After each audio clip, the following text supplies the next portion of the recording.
The United States incoming President Donald Trump says he will end transgender lunacy once he takes office in January. Now, speaking in Phoenix, Arizona on Sunday, Trump vowed to create policies to only recognize two genders, male and female. And in an apparent reference to gender-affirming surgery, Donald Trump said that he will end the mutilation of children with a stroke of his pen. With a stroke of my pen on day one, we're going to stop the transgender lunacy. And I will sign executive orders to end child sexual mutilation, get transgender out of the military and out of our elementary schools and middle schools and high schools.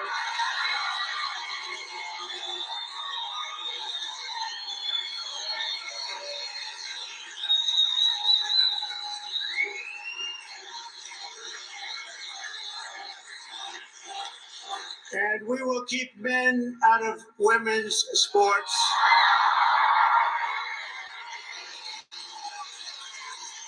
And that will likewise be done on day one. Should I do day one, day two, or day three? How about day one, right? Now, this is not the first time Trump has railed against transgender rights. In fact, he aggressively ran television ads during his campaign mocking Vice President Kamala Harris for her support of transgender rights. And in the run-up to the presidential election, Donald Trump pledged to impose restrictions on trans students in schools. His policies could affect the use of preferred pronouns, bathrooms, and locker rooms by students. Moreover, the incoming president believes that any doctor or hospital providing gender-affirming care should be banned from practice. And when it comes to sports, Donald Trump embraces his anti-trans mantra of not allowing biological men in women's sports. And we will, of course, keep men out of women's sports, I promise.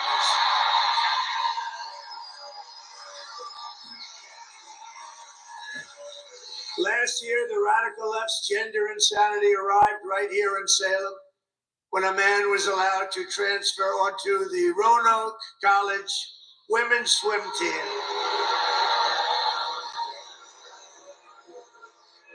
And I just met them backstage, the great swimmers. I didn't notice a male on that particular team. I didn't notice a male on that team. Perhaps I don't understand what's happening, but I didn't see any males on that team, believe me. But the brave members of the swim team stood up to the transgender fanatics, something new in our country. And those strong,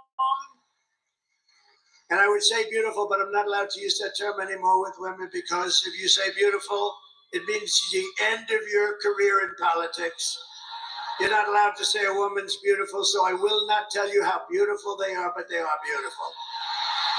But those strong, beautiful, intelligent women, they won.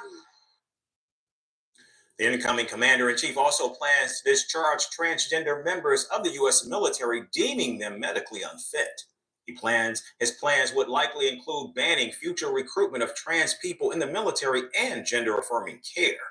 Now, with Donald Trump reiterating his anti-trans rhetoric, anger and anxiety have become dominant emotions among rights activists and the LGBTQ+ community. I don't think that I would be here today for this interview if I wasn't receiving the care that I do receive today. Without the care, I was really deeply depressed, lost, and unable to live a regular life. I think that that's what we all want, is to be able to access care that will affirm our gender, allow us to flourish into who we are, and live lives that are loved and cared for. The question is, who's best to make the decision? It's the individual that's best to make the decision about their access and their doctor or whomever they're trying to access support from.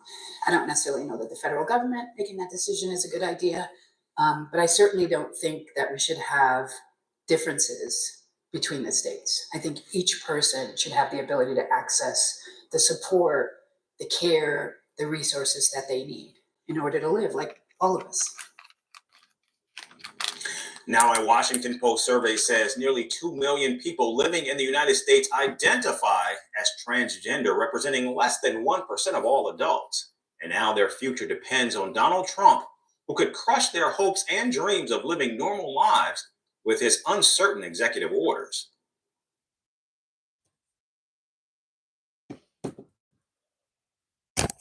Yes. We back in the building with another podcast vlog, and this is Hand 5000 in the morning, and this is Raw Dope Podcast Vlog, and I'm your host, Hand 5000, and one of my famous saying, good morning. We got a few people up there. In this little episode right here where I'm tapping in with y'all for a couple seconds, I probably get a little emotional because I got some things I really want to talk about, man. Sending with it. Good morning, brother. I got some things I want to talk about. And first, it's Donald Trump with the war on transgender. Then, I'm going to give you a little DURK update. And, of course, King Hove update. And also, the Christmas Eve shooting that occurred in Baltimore County, the Rosedale community, really bothered me. She spoke out. The victim spoke out, man. And I want to send some awareness to everybody out there with that. So, yo, you know what I'm saying? You know what I mean? So I just want to lay back, bro. I want to lay back, and I just want y'all to ride with me. I want y'all to like this video. That's very important. I apologize for not being here yesterday on time in the morning, but hey, man, that's how it gets sometimes. But I promise to deliver you in the morning when you get up in the work, 6 o'clock, like I told you, between 6 and 6:59, I'll be jumping on. I'm not even gonna lie. My girl woke me up early. I've been up, but I was looking for topics. So I don't want to get on the morning show. I don't think I got enough clientele and people into me like that where I could just get up and say, Hand 5000 in the morning and just ride out while I freestyle. But the first thing we got on the chopping block is the man himself, Donald Trump. Now, Donald Trump is casting a war against the LGBTQ community, which I say is it's cruel and unusual punishment. But some of the stuff I have to be honest about, I stand with him on. You know what I mean? I'm not gonna lie to you, no disrespect, but some things, declaring war and all this stuff is irrelevant to me. So what I want y'all to do is I'm gonna play some clips. And I want y'all to tap in with me, man. Give me y'all opinion about that because I have friends and family that's a part of the the LGBTQ community, and you should have the rights to do what you want to do. You know what I mean? But the medical insurance and going to prison and prison paying for certain things, I don't agree with. I believe that dudes should do what they got to do and do what they want to do. I don't, you know what I'm saying? But certain things, I just be like, yo, shouldn't be in the public eye. And I think that, President-elect Trump is doing too much. You know what I mean? So I don't know, man. He's casting war. We want to just hear his thinking because we got to deal with this man for 4 years. We have to deal with him for 4 years. And, we want to just hear his thinking. The damage. Here we go. The damage and this the president. Hey, it's almost the 7 o'clock hour, and I almost got 15 minutes in. Hey, wake and bake. Wake and bake with me. Come on, man. If you're a smoker, you're on your way to work. Wake and bake with me. Tell me what you're smoking on. At a military recruiting center in Chattanooga, Tennessee, and many, many other locations. Only weeks ago, in Orlando, Florida, 49 wonderful Americans were savagely murdered by an Islamic terrorist. This time, the terrorist targeted LGBTQ community. No good, and we're going to stop it.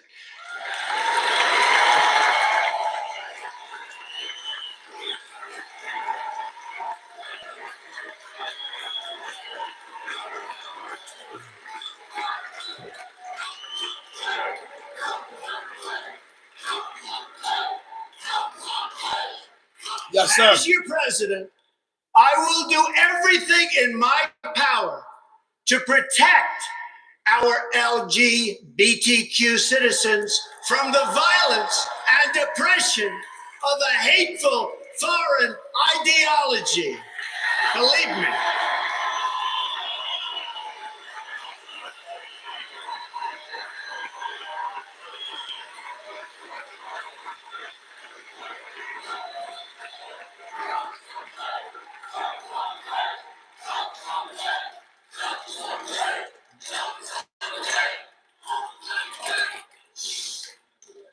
And I have to say, as a I had this on Republican, camera, but it is so daughter, nice she loves Hello to Kitty. hear you I had to cheering switch the for cup. what you just said. She Thank killed you. me. She found out I had a cup.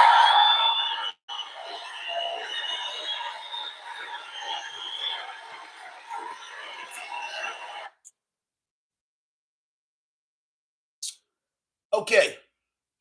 So, you know, that one was 8 years ago. You know what I mean? That clip was from 8 years ago because I got to play it down and go in with the up-to-date thing on my man. You know what I mean? Trump. Stand up, Karen. You know what I mean? Like, bro, like, I'm not laughing at that. I'm just laughing at the fact that Trump, man, it's tough, man. I ain't gonna lie to you. It'd be tough for a lot of people, bro, dealing with this.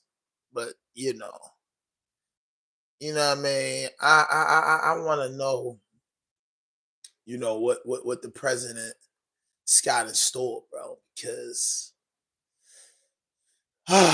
man, we just can't get enough. Have y'all can admit that 2024 has been very, very different. Oh boy. You know what I mean? We got to get into this. I got to get into this speech right now. So now, you know, $1 million.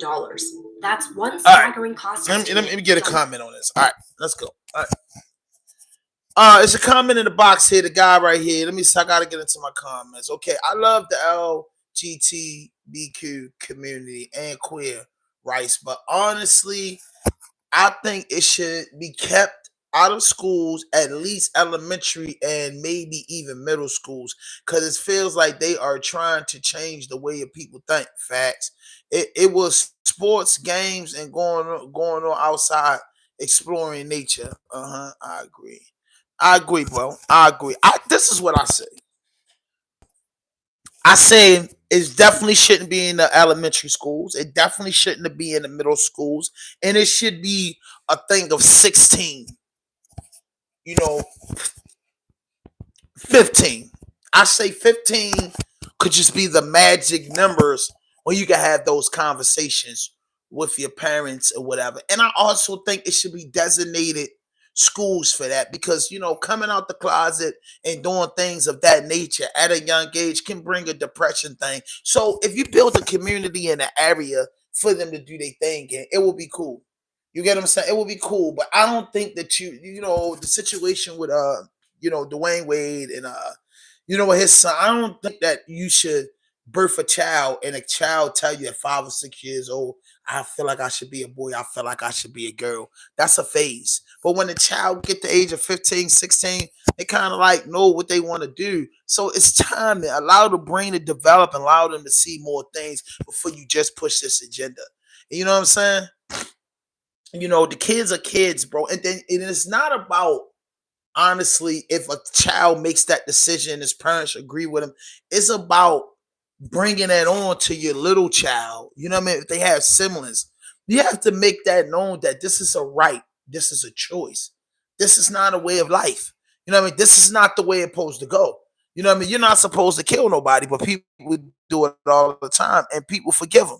You know what I mean? Because somebody want to pick what they want to be in life. There's nothing wrong with it, but you got to understand that you can't put this agenda on everybody else, especially when they have a young age. Now, put it, you know, now trying to crucify people and do all that. No, I don't think health insurance should pay for certain things at a young age. I mean, it's getting so bad that people are making millions of dollars off of this community just because they open the outreach centers and do stuff like that. And that's cool. You know what I mean? To each his own. But I honestly say from the bottom of my heart that I believe in people. I love people. You know what I'm saying? I believe service to humanity is the best work of life. And I believe that some things are done in the world. You know what I'm saying? Some things are done and some things ain't right. You know, we know that God created Adam and Eve. We know all this. But in the world that we live in, you have the right to be what you want to be and do what you want to do. Now, if that's either right or wrong, but you don't have the right to force agenda on a mass. And that's what I believe. They are pushing it through the cartoons, the music, the schools, the gender natural bathroom is crazy. It's sad that less and less people are seeing it this way. Yeah, they don't see it this way. I understand because people, it's like this. If you have kids, right? You just don't wake up in the morning and as a parent, you and your significant other just don't have sex until leave the door open for the kids to see. That's the saying that you're 5 or you're 9 or 10-year-old. You leave your room door open so they walk by, they see, their father hitting their mother from the back. Like you exposing them to stuff that they shouldn't be exposed to. Let a kid be a kid and let a teenager be a teenager. That's my point. Let a kid be a kid, bro. Parents make decisions for kids. Kids don't make decisions for parents. Once a kid get a certain age, and I'm gonna say 15 and older, they start making decisions and it started to be a negotiable thing at the table. I want to play basketball. Would do basketball fit in with the schedule? Dad, I think that I like men. You know what I'm saying? Your son could tell you that your daughter said, I think I like girls. These are conversations within the house. And if this is what they're going to do, you as a parent may say, I hope our government have things in place. I hope they have things in place so I can say to my daughter, well, if you want to go that way, I don't think your school should be the school. I think you should go to the LGBTQ community school. I would want to take you around. That and thing because a lot of suicide, a lot of drug use, a lot of depression come with that community because it's being unaccepted. And the reason why they're being unaccepted is because they're forced to be put with the mass of people. I'm not saying isolate yourself, and then I'm just saying have an area where everybody is into what you into so you can feel better about life. It's some people, it's very, very successful people a part of that community and that holds it up high. And I respect that. And people from that community that's actually gay, they don't have a problem with saying a true person like, man, I don't want no kids doing that. You know what I mean? Give them a chance to have a decision. And that's all I'm saying, man. Maybe the president is coming off a little harsh because people make things harsh, but we saying yours a time and a place. A child can't go in the liquor store and buy a bottle. So why should a child be like, I can do this and do that? A child can't buy cigarettes unless they're 18 years old. Things are put in place to let a child be a child. So I feel like, hey, world, let our children be our children. When it comes time for them to make their own decision, allow that. You get no allowed that, but right now you say if my son come to me and say he wants to be a girl, I'm gonna say to him, I'm an aggressive father, so I'm gonna be mad about it, but I'm gonna say to him, boy, we ain't doing that, not right now, boy. You can do that when you're 18. You can do that when you of age. Let me show you some things. Maybe as a parent, you need to pay more attention to your child.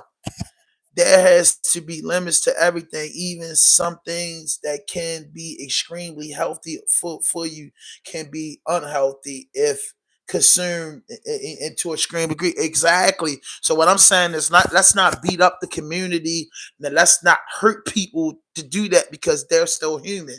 You know what I'm saying? And that's what they want to do. But I just don't believe that you can wake up in the morning and say that I should have been a girl and I want to do this at a young age. Nah, Nah, not my son, not my daughter. You know what I mean? You gonna have to be you right. You're gonna be a grown person to make adult decisions. Other than that, I make the decisions for you till you of age. That's just the way it's supposed to go. That's what parenting is. I make the decision until you unage. Until you able to get a driver's license, then I'm going to tell you everything that you're going to do. And there's no negotiating it. I don't do negotiating deals with my kids, nieces or nephew. We're not negotiating nothing. We're not negotiating, especially if you're under the age of 18. We're not negotiating nothing. It's my way or the highway. I will take in consideration what you are saying, deep consideration. But me and mommy got the last say. What we say, we not acting out of emotions. We telling you what it is for your benefits. And so that's just how I feel. So President elect, he going crazy with it, but it's a tough agenda, bro. It's really, really, really, really a tough thing, because I see this thing like, yo, y'all won't even give people insurance to do their teeth, but you will give insurance to have sex changes in prison. No, man, that's not right. That's not right. That's not right. That's not right. That's not right because you're saying, hey, go to prison and I'm gonna turn this into this. Like, come on, man. It's pushing the agenda. And people are part of the community don't want to push that agenda. Either you with this or you not. So I don't even think the LGBTQ community is even pushing that agenda on the world.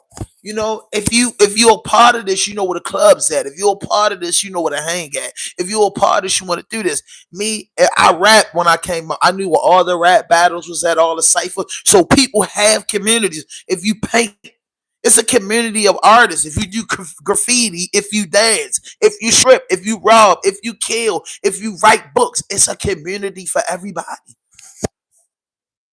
It's tough. It's a tough agenda, but we should not be forcing it on the kids. Like you said, that's adult shit, and they shouldn't be having their thoughts and ideas influenced by these things. Yeah, it's an adult thing. You know what I'm saying?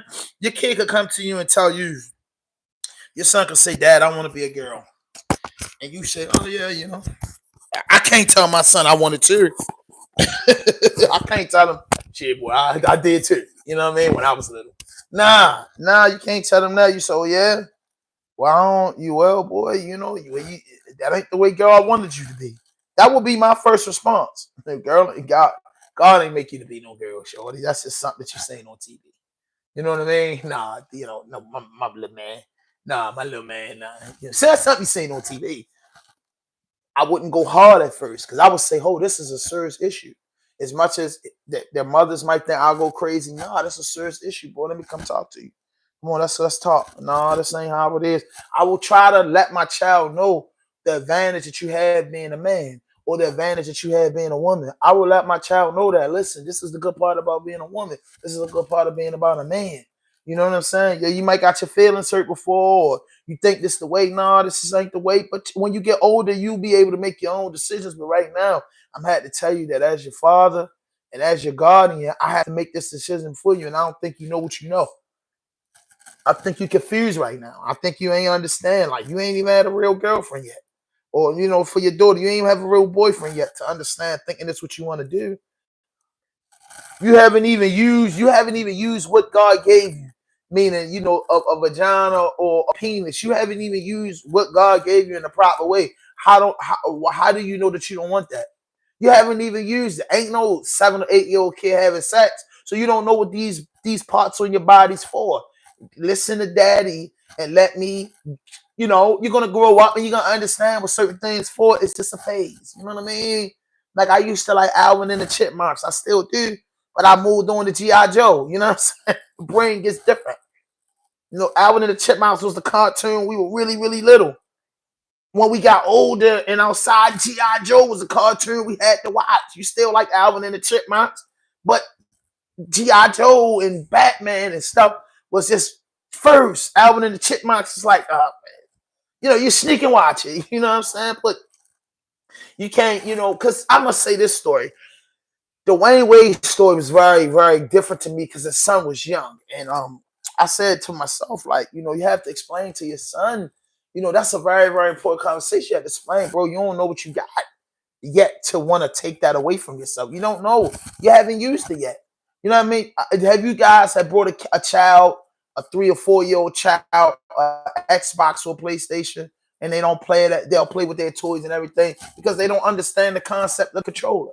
They don't understand the concept of the controller, so they plan it and they don't get it. So now when they get a little older, maybe, you know, when they sprout up from 2 years, they get around other kids. They learn how to use a controller. They learn how it makes sense. But if you buy a 3-year-old Xbox or PlayStation right now, they're not really interested in it.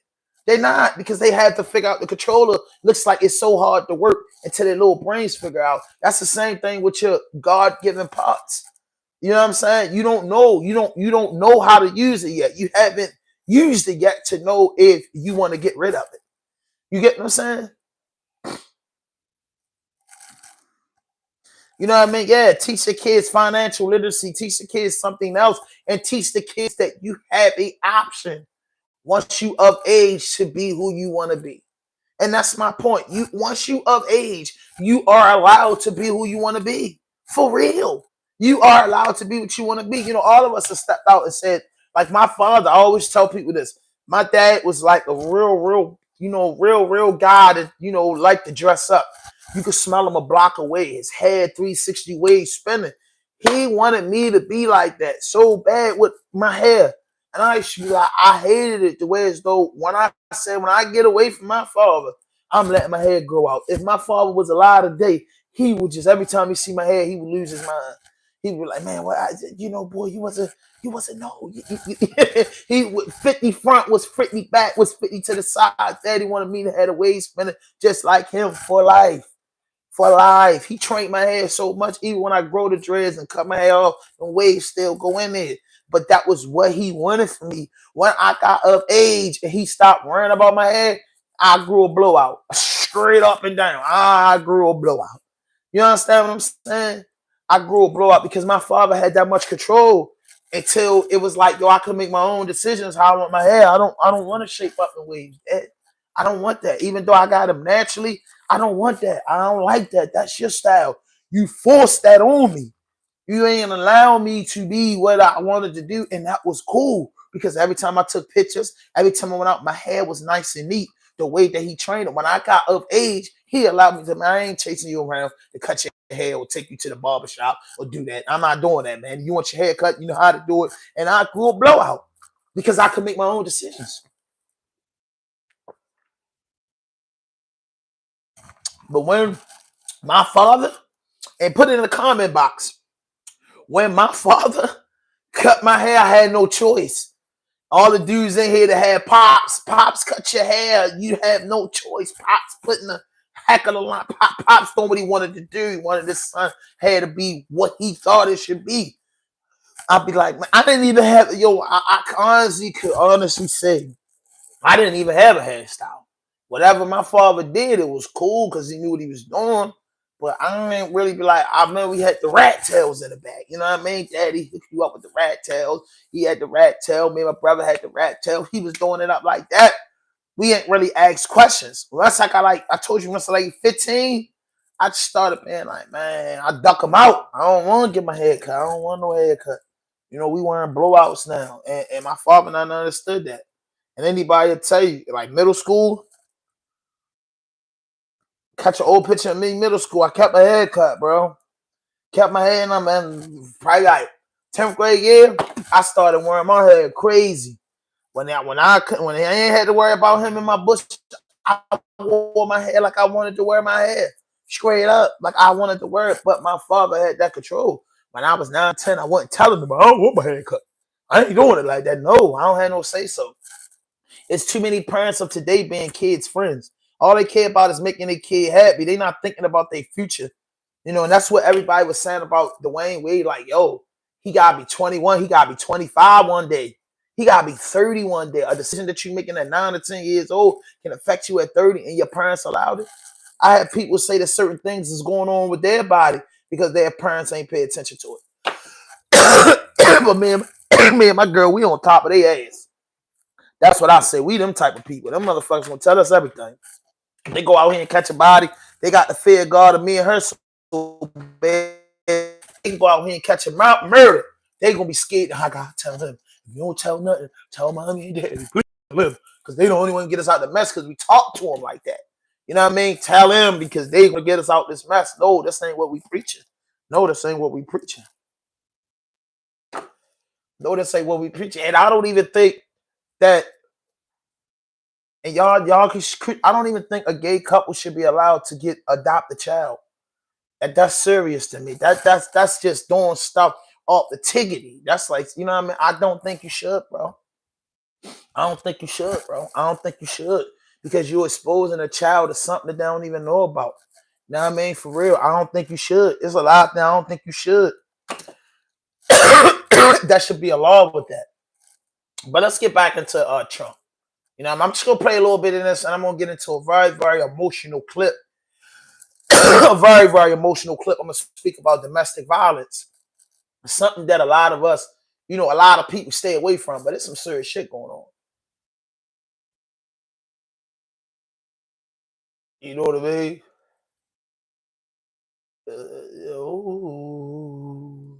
All right, here we go. Let's get back into this clip. Man, hit that notification. I got 2 likes, 24 people in here. Come on, y'all. Come through this to me. Don't fucking do this to me. Like the video, share the video, subscribe to my channel. Don't do this to me, man. 17 people, you motherfuckers just can't hit the like button. Well, check this out. I'm gonna go on my own shit and like my own shit. Y'all play too many games, man. First thing in the morning. God damn, bro. I was laid up with a nice woman, bro. Really, really warm and got up to do this. Let me go like my video. That's how real I am. You see that? That's like number 3. That's for me. Like number 3, that's for me. You just seen the like button go up? That's for me. I like my own video. You know what I mean? There you go. That's it. Don't cost y'all nothing, man. Like the video. Like the video. Just hit the like button, bro. Hit the like button, sis. Hit the like button. Let's get into this. I gotta do this. Let's get the like button. That hurts me. It hurts my feelings. Come on, guys. So Donald Trump is also now. I'm gonna talk about that LIL immigrant thing too. So also in this thing about to play, he's saying he's deporting millions of, yeah.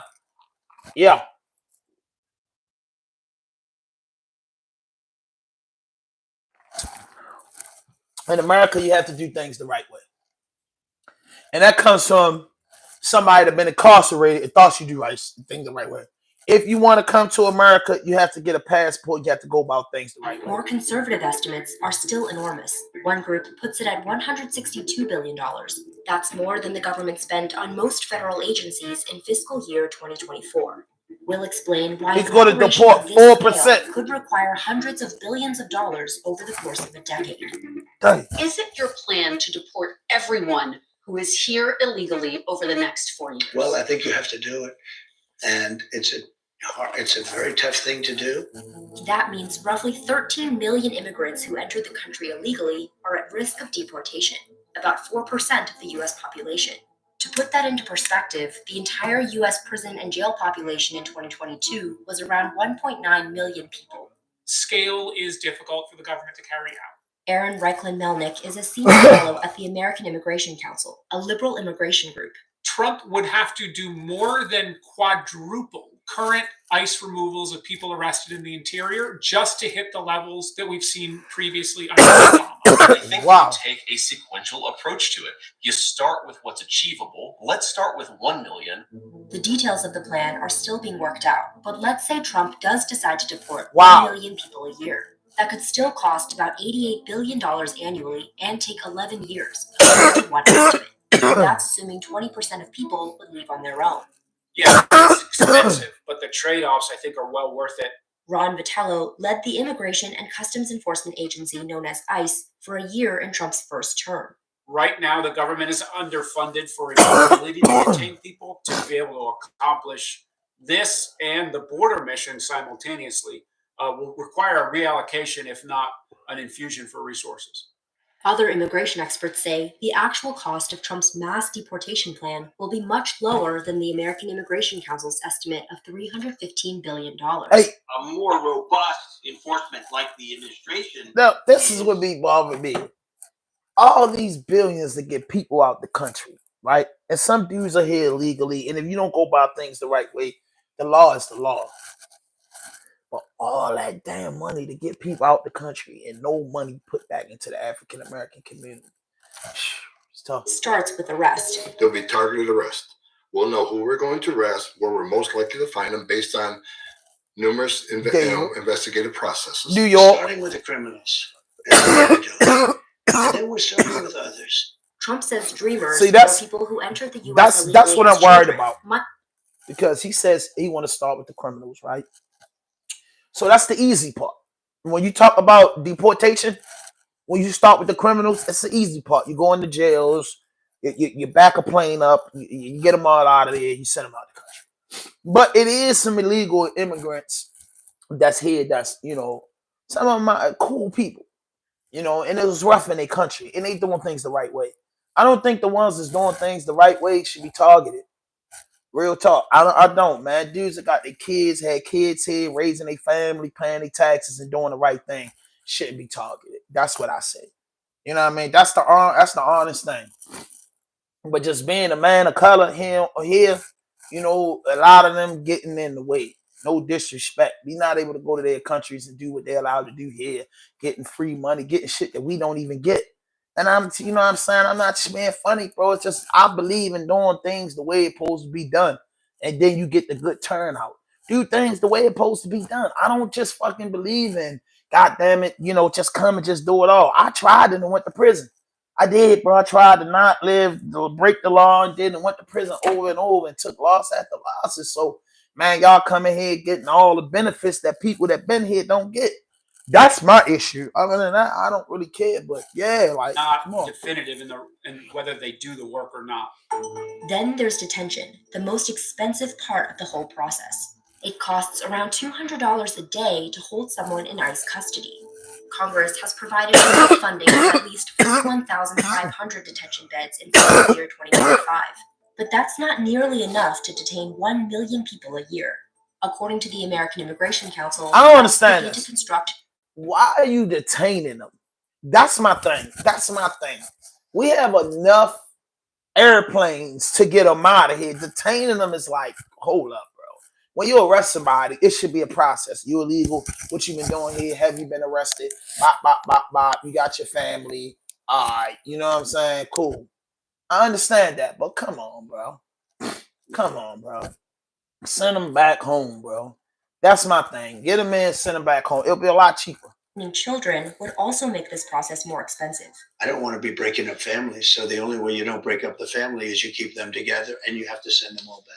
Family detention is the most expensive kind of detention because the U.S. government is required to give people. He said he don't want to break up families, but he want to send them all back. Welfare professionals on site. They need to have He want to pediatricians send on them all site. back. There needs to be a provision for them to get schooling if they are going to be held for. You know what I mean? Enough with that. You know, to conclude that part of the morning show, Donald Trump is going in office and he got some agendas that ain't no joke. That ain't no joke. The boy got some agendas that ain't no joke. You know what I mean? So I got to get back to my man. You know what I mean? Next on the chop block, we got JAYZ. You know what I mean? We got JAYZ. Let's talk about my man JAYZ. As JAYZ launches a legal war against the attorney who filed a bombshell rape lawsuit against him, that Texas attorney, Tony Busby, has just fired back. He's defending his client's claims about being assaulted by both JAYZ and Sean Combs 24 years ago and says he shouldn't be sanctioned for what he is doing. Oh, and by the way, JAYZ just formally sued Busby for defamation. Yes, this is a mess, but we're going to break it down for you right now. Let's go. The sidebar, presented by Law and Crime. I'm Jesse Weber. JAYZ ain't no joke, bro. JAYZ is taking this too far. The legal and PR battle between JAYZ and the attorney representing a woman who claims that the rapper raped her when fake she was news. just 13 years old. This has intensified. Why would JAYZ? Now, if you've been following, I got to get into this. Now, I have to get into this because JAYZ is one of my favorite artists. You know what I mean? If you don't believe me, let me turn this camera around. I'm going to show you what every morning when I get up and go to my desk, what did I look at? Turn that camera around for y'all. I'm going to turn the camera around. You see that? Yes, Scott. Yes.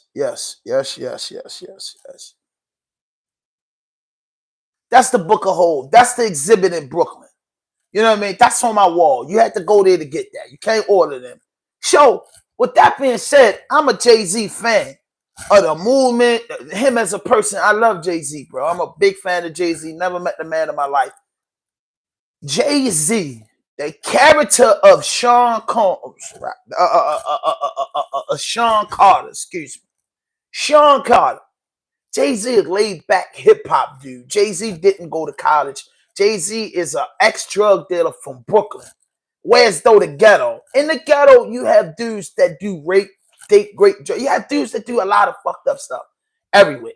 But JAYZ personally, in the ghetto, we don't really rock like that. You get what I'm saying? It happens. Don't let me sit here and lie. It happens. But a certain individuals just don't rock like that.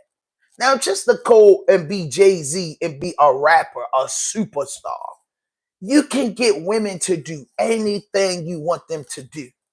To violate a child that's fully not mature, right? And you talked about your semen and evidence being on a child. Evidence being there. Why would you risk that all at the MTV Awards when it's nothing but thousands of beautiful women over the age of 21 that's trying to throw their bras and panties where they belongs at? What do you look like being a rapper? Rappers have certain images, bro. For real. Back then, 2000, picture a rapper doing that. A rapper not being drunk. Jay-Z's not known for being drunk and high. Jay-Z's not known for super parties. You know what I mean? You say, hold on, what he say? Government sucks at everything. They do. So me personally, I don't want government teaching my kids anything. That's a fact. That's a fact. That's a fact. I don't believe in the government. You know what I mean, buddy? You know what I'm saying? I don't really care about the government. You feel what I'm saying? To be honest with you, I watch politics because I grew up in a house with my uncles. So politics is usual because I grew up a newspaper reader. So you read it, you talk about it, you see what they gonna do, but you know it's a lot of gibberish. Sometimes the government be right, sometimes they don't. As far as illegal immigrants, I believe that they're right. If you're here and you ain't do things the right way, you had more than enough time, then hey, it's consequences for that.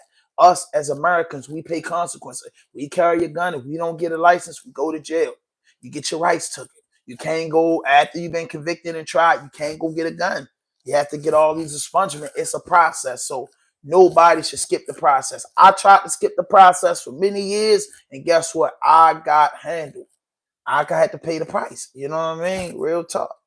Now, our government is not the best government in the world, but it's rules. It's weird. I'm tired of it. But back to JZ. You got a guy from Marcy Projects, a hustler, right? That could just say, yo, the next 20 girls, 21 and over, go backstage with us. It's over. Just to walk in there, Diddy. Just listen how this sounds.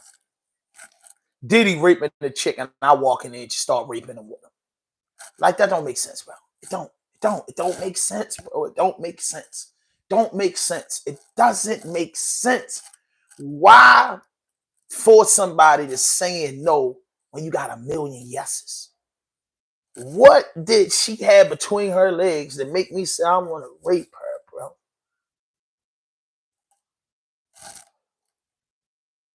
It did at 13 years old, right? Living in Rochester, New York, or whatever she come from, Rochester, New York. And I think it's a white girl. You have to have a body to be raped. Like, you have to be 13 years old.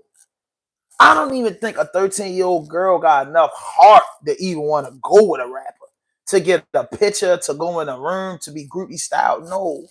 And to be by herself.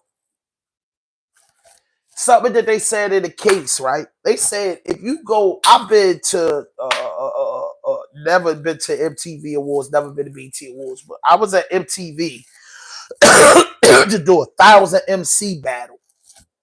And when Marcus Houston walked in there, because he was on TR that day, when he walked in there, he had so much security around him. The limousines and shit be lined up with so much security around them that you, as a fan, not even gonna be able to get to where those celebrities going to, because that's a breach of security. And a limo driver just not picking up no chicks. A limo driver back then, he's getting money. He's want to get tipped. He's not bringing no girls to you. What do they look like letting their driver know what they on? Then the girl just get raped. You just like, what happened to the little girl? Like, come on, Diddy like them like you. Like, make it make sense, bro. Make it make sense. I'm not saying the man Diddy ain't do none of this shit, but make it make sense. You know what I mean? Thank you. So like this video, subscribe to my channel. You know what I mean? Shout out to my British people. But make it make sense. Make it make sense, bro. You know, when you put allegations on a man or a woman, it has to make sense. I'm just not a goofball. I'm just not one of them people that you're just gonna wake up and just tell anything to. I'm not that type of guy. I'm not gonna listen, Holmes. I'm not gonna listen. Me not gonna listen to no bullshit, Papi. We can't do that. You just can't lie. Rape is a very serious thing. To me, it's like a hate crime. It's a terrorist act when you do that to a woman. Is you crazy? So the way JAYZ is fighting Tony Bugsby, did you just see the halftime show with the Baltimore Ravens playing Houston? His daughter right there. His daughter's 13. You know what I mean? That may be so, but hold not. Hold not. Hold not. Because this is what I wanted to get back to. Don't get me off topic. Y'all ride with me right now. And like the video. So I'm going to say this. Look at the two men. You have JAYZ and Diddy. I'm going to separate this right now. Diddy's a college guy, right? What do they do in college? They party a lot. JAYZ's a street guy. He didn't go to college. He's in crack houses, dope houses, and holes, getting some money. Diddy at parties. College was the birthplace of date rape drugs. College campuses is the birthplace of date rape drugs used mostly by fraternities. You understand what I'm saying? So, you know, that college, a lot of college is a party life. Diddy's a partier. He's a party animal. JAYZ's not a party animal. That's different. He go to parties, you know what I mean? Hang out a little bit and get out of it. Diddy's a party animal. Diddy's partying at 7, 8 in the morning. That's not whole style. That's not whole style. Now they wanted to say, well, JAYZ was dating 16-year-olds and 17-year-olds when he was 25. It's a lot of people that did that. I'm not telling y'all that that's right, but that's not rape. That's not rape. That's not somebody saying, no, I don't want to do this, and you're forcing yourself and you're aggressively hurting them. You understand what I'm saying? You're aggressively hurting them. That's rape, bro. Aggressively hurting them. You know what I'm saying? Now, the girl want to be grown. Shout out to Keeping It the G News. Make sure y'all subscribe to that channel. Go in there, man. Get my brother to 30K. You know what I'm saying? Get me to 10K. You know what I'm saying? So, rape and just being a nasty older dude. That's what we used to call it, a nasty older dude. You've been seeing old men sugar daddies for years. You know what I mean? If y'all crucify JAYZ and y'all crucify Diddy, what about Hugh Hefner? You know what you gonna say? It was Playboy, 18 years old. He had an 18-year-old wife at 70. Nobody was saying nothing. It wasn't these big old things, Playboy, this and that. It wasn't no he raping, he doing this.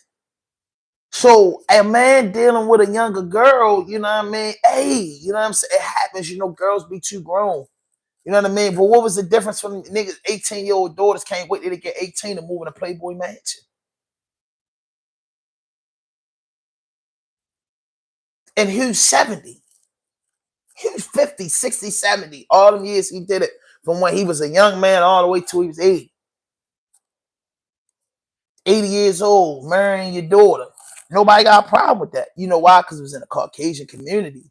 And they ain't bothering him. They say he been doing it for years. You know what I mean? Come on, y'all. Make it make sense. So JAYZ is not the type of guy that's just going to go and be a part of nobody raping no girl, bro. That's why he's so mad. That's why JAYZ's so angry, bro. That's why he's so angry, bro. And like, yo, y'all playing with me, bro. Y'all playing with me. And Diddy is his man. You know what I mean? That's my man, bro. But just because my man a serial killer at night don't mean that I'm into what he into, bro. For real, we all got homeboys like that coming from the urban community. I don't know what I slap fives and say, yo, I'm going in, you going in. I don't know what you're doing at night. You don't know what I'm doing at night. But I can assure you I'm in the house. He might go out and rob banks. You feel me? He might go out and rob banks. He might go out and rape women. You don't know what a motherfucker do, bro. But when you start putting me in there and saying that I'm with it, I got a problem with that. And that's how it is, bro. And that shows me that man innocent, because that man, as soon as they put his name in the man, he got to work with his lawyers going at him, man. I want to face my accuser. And then if you're a woman and you got raped before, don't you want to look that man in his eyes and tell him you raped me, nigga, 24 years ago? Excuse my language, you raped me. Look him in the eye. You don't want to face him. Like, come on, Jack. I ain't got time to play like that. 24 years, bro. And then you come out with it once Diddy get locked up. Like, I don't believe that, bro. I don't believe that. I don't believe that, bro. I don't believe that. So Jay-Z and Diddy are two different men, yo. Two different men. One man like to party and do things. And like I said, people want to say Diddy get guilty. I'm gonna be honest with you. What I personally think, and this is my opinion, I think Diddy's a party animal, right? I think that, you know what I mean? I think that he parties in a way. I think that he's an info. You know what I'm saying? Nigga like to get pussy. I think he's a man that goes both ways. I think he parties. You get what I'm saying? I think when you go and party with him, he just saying, yo, you ain't hear everything going, everything, we doing everything. Think he one of them. So people are going in there, they drinking, they smoking, they getting their back blown out, they doing stuff, and they think that they're getting invited to party too. They thinking, you know, because they drunk and high, he having a moment with them, saying, I fucks with you, I love you, this and that, all that shit. And then when he sober up, man, he on to the next party. A lot of people, a lot of girls ending up with some sore coochies. Dudes ending up with sore buttholes, and they're mad about that. They mad about that because this is what we do. You're not special. That's what I think a lot brought to his forefront. You know what I mean? Yeah, playing with them, all that ecstasy. You know what I'm saying? Stuff like that. They playing with that stuff in them parties. You know what I mean? I think he's saying everybody getting down here. You know what I mean? I don't think he's forcing it on you. I think he's saying, boy, you ain't had no liquor, drink some of this. And when you thirsty, you holding your cup out. And that shit hit. You ever been to a party? I remember being a kid, going to college parties where we would put all types of vodka in one motherfucking bowl with all types of Kool-Aid and shit. Motherfuckers was passing out. Motherfuckers was twerking. It wasn't no ecstasy in there. It was just mixed liquor. And people was losing their mind. It was a party. Nobody got hit with rape, but it was a lot of chicks bending over backwards in there. You get what I'm saying? The liquor got them going. You get what I'm saying? That's just a party. That's what an after party's like. That's what dudes and females do. You know what I mean? And I'm just saying, yo, it's just hard for me to believe somebody with money that you can pay to get anything. People will do anything for money to believe that you're holding yourself up with people that don't want to do stuff for money. It don't make sense, y'all. It doesn't make sense, y'all. Y'all got to really think about it. I got money. Why would I fill my house up with a bunch of people that's going to say no? Why would I fill my house out with a bunch of kids and shit? I'm a billionaire, bro. I could take off a party and go to... I'm not just a billionaire. Let's get that straight. Because some billionaires probably just don't get no pussy. Just don't know how to approach a woman. They might need... But you are a billionaire superstar, the most popular business in the world, entertainment. You rap, sing, and dance. Nigga, you know how many people want to be at them parties? Like, let's be real. You know how many people want to party? You know how many people want to get drunk, high? You know how many people really want to come and do what they do and have that memory? What you think Freakniks about? What you think Black Biker Week about? What you think some of these raves and shit about? You know what I mean? I would love to see Kiss parties. Yes, I would love to see some of the Ozzy Osbourne parties. God damn it, I would like to see some of Elton John parties. Some of them parties Elton John had. Huh? I would like to see some of the old footage of Elvis Presley parties. Yes. I would like to see some Jimmy parties. I would like to see some of Jimmy Kimmel parties. Like, cut it out, bro. Cut it out. Cut it out. Bro, you could go to your Oakwood Art House and they got a bunch of liquor on the truck. Kid Rock. Name them. Kid Rock parties. What the fuck you think they doing, bro? Johnny Depp parties. Come on, man. These Hollywood parties, man. These boys ain't just getting in these parties, bro. Because that's what I be wanting people from the ghetto and the hood and people, just regular people, to speak up and be like, man, I was in college. She got that president type. I was in college, man. We had some wild parties. What do you think a wild party is?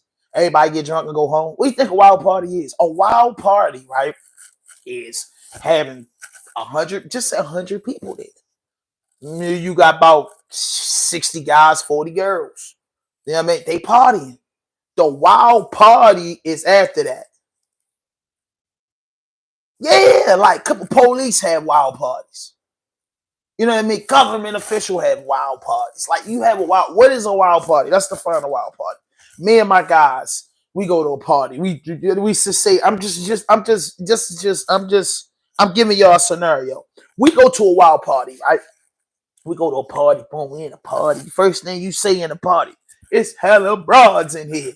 Boom, dudes passing the liquor around. Dudes is on whatever they on. Cause you got your sober homeboys. You got your weed smoking homeboys. You got your liquor homeboys. You got your pill pop homeboys. That's a party group. You know what I mean? My homeboys are sober. They got only juice and water in their cup. My liquor homeboys, they shot after shot. My ecstasy homeboys, my weed smoking homeboys, they tripping, you know what I mean, into the broads. That's a crew. You going to a party. You get the link. Yo, they said after this, they gonna be over on Madison Street. Man, they invited us. Everybody ain't gonna be there. You go to Madison Street, party over at 12:30. You ain't get mad. We hit it over Madison Street. You get on Madison. Now it's a different event. It's y'all, you and your little crew. It's about 7 of y'all. They invite a couple little crews. So it's about 30 chicks, about 20 guys. And then now the liquor come down, everybody pulling out what they really do. Boom, they partying. It's an after party. Next thing you know, girls taking a walk of shame, dudes taking a walk. High five. Boy, hey, sure they. Boy, that's a party. You know what I'm saying? The first party when you go in the club is not the party. Bro, it's not the party. It's the after party. And you get a special invite to the after party and you know what's up. You know what I mean? Double tap that, like this video, man. Hit that notification button, hit that subscribe button, drop a like, leave a comment if you're not entertained. Go ahead. But that's what I'm saying. That's a party. That's a party, bro. It's always two parties, bro. It's two parties. It's the party and it's the after party, bro. Everybody know that. Whether your after party is you getting in the club and you dipping off with a little chick, that's a after party, bro. When you dip off with a chick after a club, what is going to happen, bro? What are you expecting to happen? What are you expecting to happen? Tell me in the comment box, what are you expecting to happen if you dip off with a chick or you dip off with a dude? What are you expecting to happen?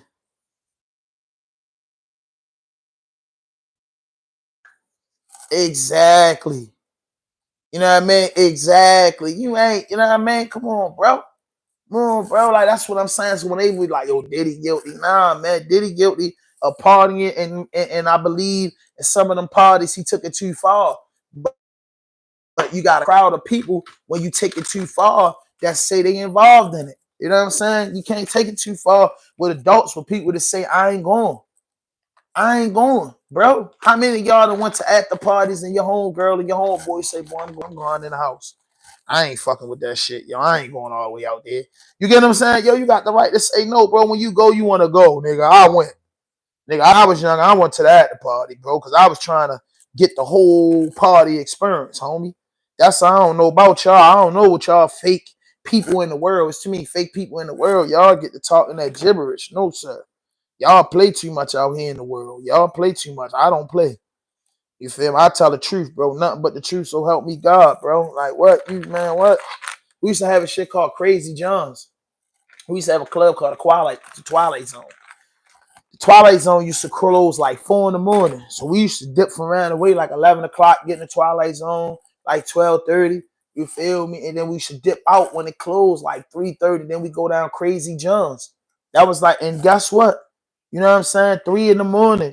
The Twilight Zone opened up at like 9 o'clock and closed at 4 in the morning. Then after 4 a.m. in the morning, we left the Twilight Zone and went downtown to Crazy Johns, where it was packed like it was 9 in the morning. And there, it was girls, it was dudes in there. You know what I mean? Now, you could go down Crazy Johns. You went down Crazy Johns for 2 things. Well, it could be one thing. It's food. Food for your stomach and food for your penis. That's it. That's what you went down there for, bro. You went down there, man, to get something to eat and see could you catch a straggler. That's how that was what we used to say back then. I'm going down crazy, yo. See, I'm gonna get something to eat and see can I catch a straggler.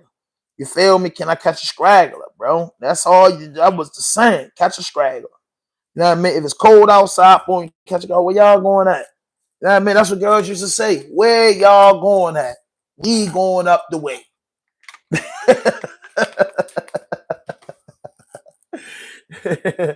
It said you either going to clap someone cheeks or you going to get exactly, or you dipping, or you a cop blocker. That's back in the day. We should say that. And then niggas start knocking.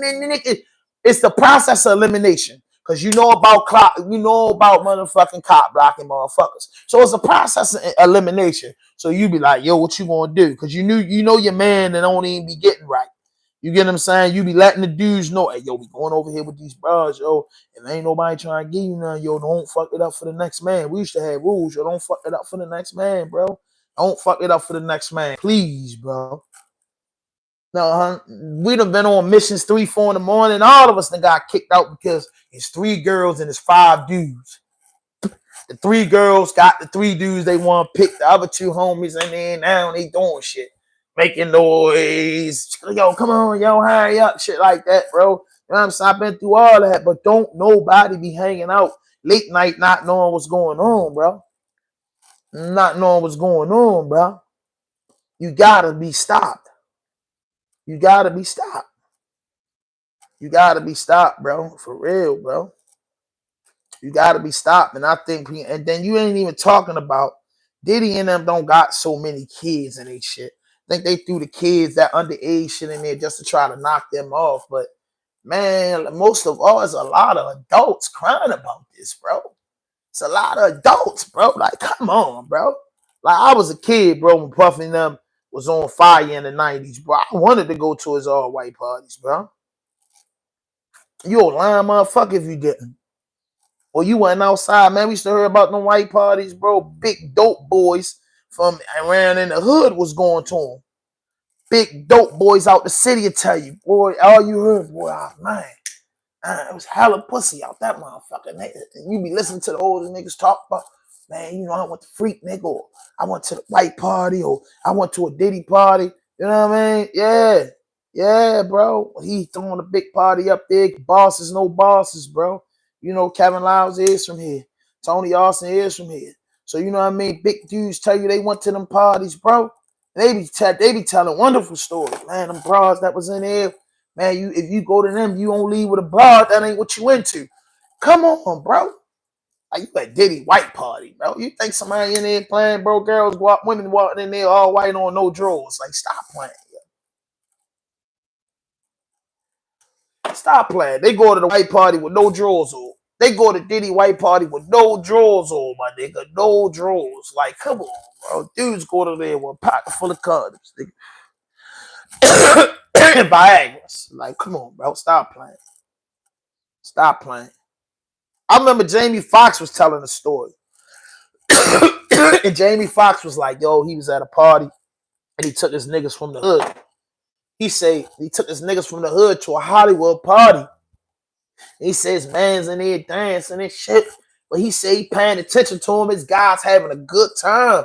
But it's A-list celebrities freaking all on his mans. And he saying he knowing his mans don't have a clue who these chicks is. Because they not knowing all. Man, he say he was telling that nigga, he was just dancing with, I'm just using the name. Nigga, you was just dancing with such and such and such. And nigga like, who? Like, nigga, that's the girl from Friends. So, Jessica Alba. You know, anything he just telling them like, yo, that's a party, bro. Regular dudes from the hood, they chilling with their man Jamie Foxx. He taking to a big boy party. Niggas all on the dance floor, freaking off on Jessica Alba, the girl from goddamn, the girl from goddamn, what it is, my favorite fucking show. Sex in the City, you know what I mean? Chicks like that all in there. Your man sitting up in the hood don't know who these is. They just sitting there doing their 2-step. I done been in California. I done been in California VIP. You know what I'm saying? I've been in California VIP, right? We in Hollywood, North Hollywood.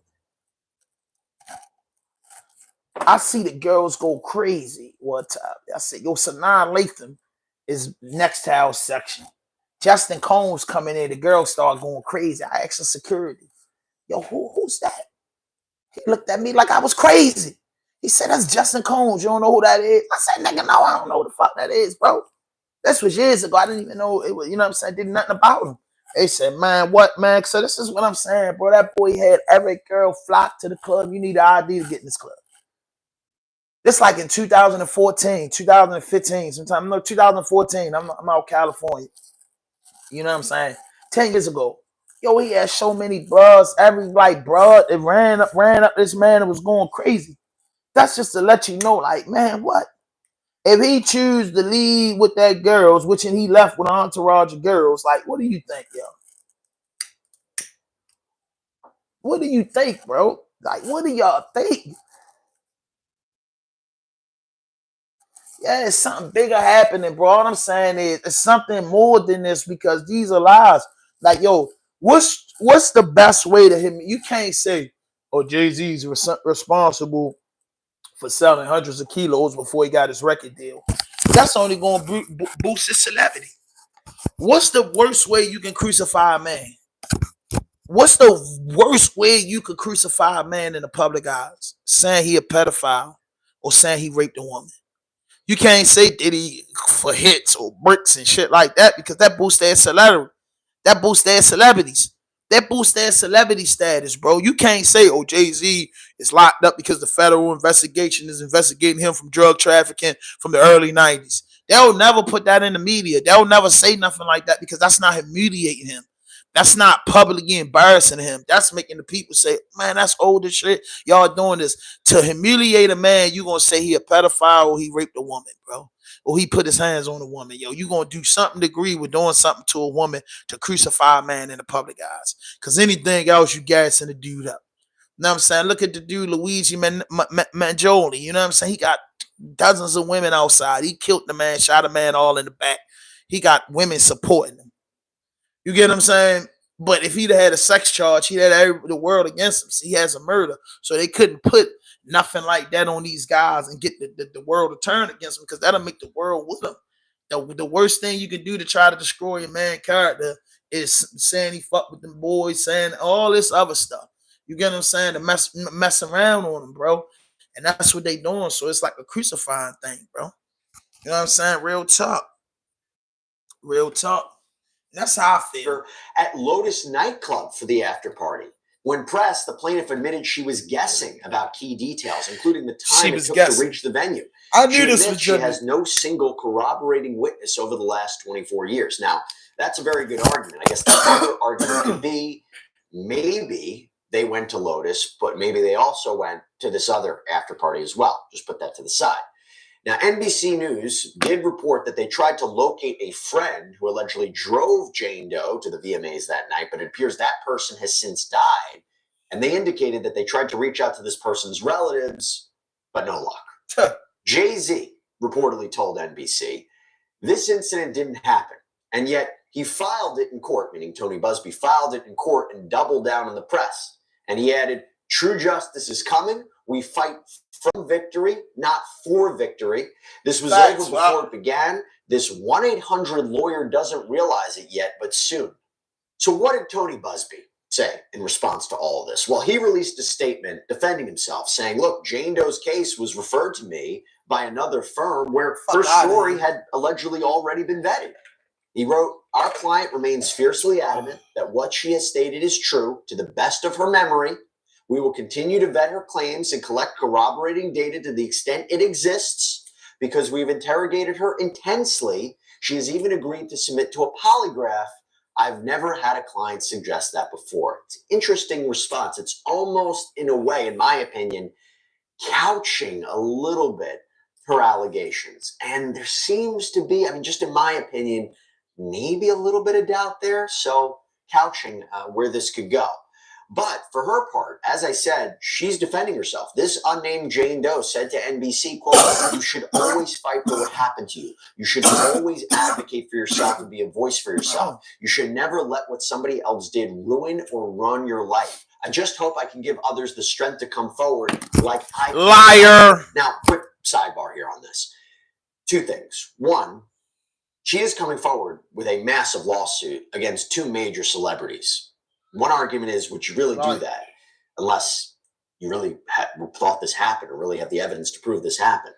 And by the way, that would be really true if she ends up having to identify herself in court, since a lot of the accusers in the civil suits against Sean Combs, they've actually had to identify themselves per the court orders. So it'll be interesting if she has to identify herself and still moves forward with this lawsuit. Listen, she ain't gonna identify herself. It's a lie. It's trumped up shit. Tony Busby crazy. Now she lives in Alabama, not too far from Texas. Cut it out, Tony Busby. So my man spoke on this, right? And this is something that's really, really crazy. Little Durk, right? Because I got my bombshell and then I'm out of here. But Little Durk, right? Little Durk. So my man hit me the other morning, keeping it a G News. He hit me up. So we chop it up. We chop it up a lot. You know what I mean? We two content creators that chop it up. You know what I mean?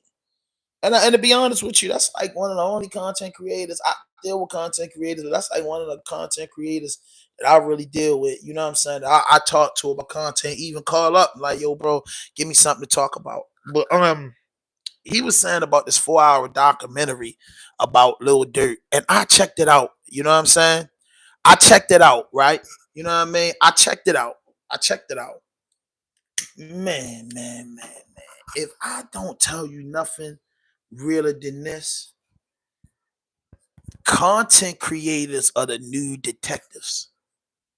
Even if I'm thinking that deep into this shit, I cannot get on this camera and talk this shit that some of these content creators talk, bro. I'm sorry, bro.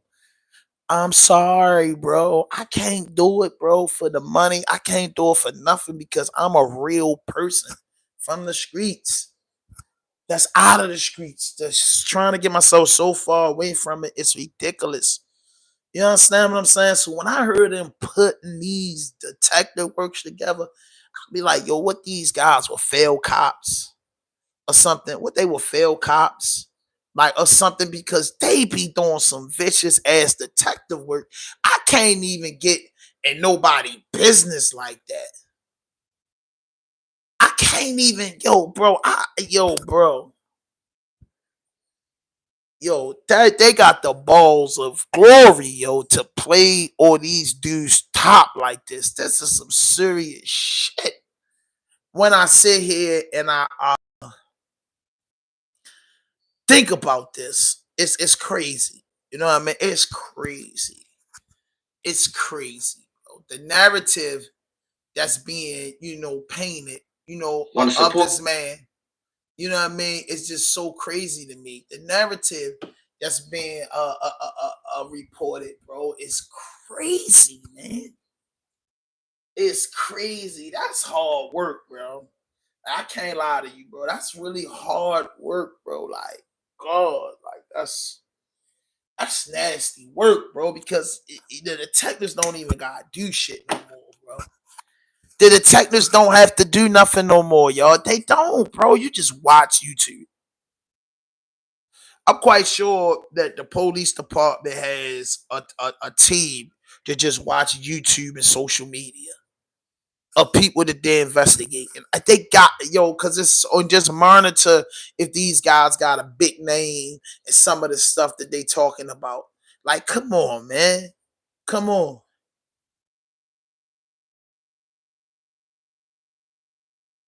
Come on, y'all. Come on, y'all. Come on, y'all. Let's just be real about it. So, I'm going to get into that little dirt thing. I have to get into this, right? It's a woman in Baltimore, you know what I mean, Rosedale, that was shot on Christmas Eve. Now, this is serious what I'm about to speak to y'all about because, I have to take the hip hop and the JAYZ talk and all that talk off this. This is something that's very, very serious. I have to look in the camera. So it was a shooting on Christmas Eve, right? And I'm going to play the clips for that in one second. It was a shooting on Christmas Eve that involved a black woman, a 5-year-old boy. You get what I'm saying? A 5-year-old boy and a couple other children. And this situation stems from domestic violence. And a woman got shot in the head. And when she got shot in the head, she survived. But being shot in your head and waking up and just knowing your 5-year-old was murdered because of a domestic dispute. And the alleged shooter, well, the shooter turned the gun on himself and killed himself. But this woman was shot and she spoke out. She spoke out about this. And I have to play what she said to the world because I just want people to know that my channel is about hip hop. You know what I'm saying? First and foremost, it's a hip hop channel. This is a hip hop channel, but you know what I'm saying? I'm from the bottom. So certain things that we gotta put the hip hop to the side and we gotta put the gibberish to the side and talk about something that makes sense. So, in relationships, domestic violence happens. You know what I mean? No man should put his hands on a woman and no woman should put his hands on a man. But coming from where we come from, wherever you come from, you see it happen. Some of this shit be funny because you might have a big girl mess with a smaller guy and she went. In all domestic cases, women are not the victims. You get what I'm saying? That's just facts. Women are not in some domestic situations, women are the aggressor. But 70% of it is a male aggressor. So with that being said, I understand love hurts, bro, and love breakups can be nasty. Breakups can be nasty, and men and women bump heads. Just like you done got and lived in a house with your sister, and you and your sister done fought, or you and your girl cousins. To be with a woman and live in a house with them, you know what I mean? Y'all bump heads, bro. Anybody tell you anything other than that is a liar. A man and a woman bump heads, bro. You get what I'm saying? They bump heads, they get in a tussle. Now, the dynamics of the tussle and what may come out the tussle sometimes end in death. It ends fatal. Sometimes it's just a little bop, bop, bop, bop, bop, bop, and that's it. But sometimes it ends fatal.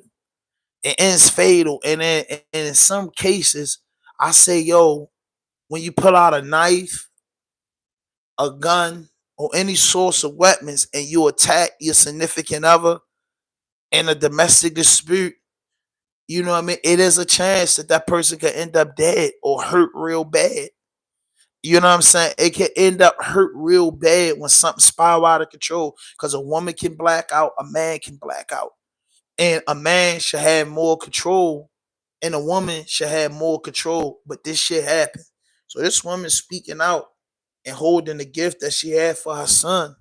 And when I saw this morning, it really, really bothered me because I said, dang, bro.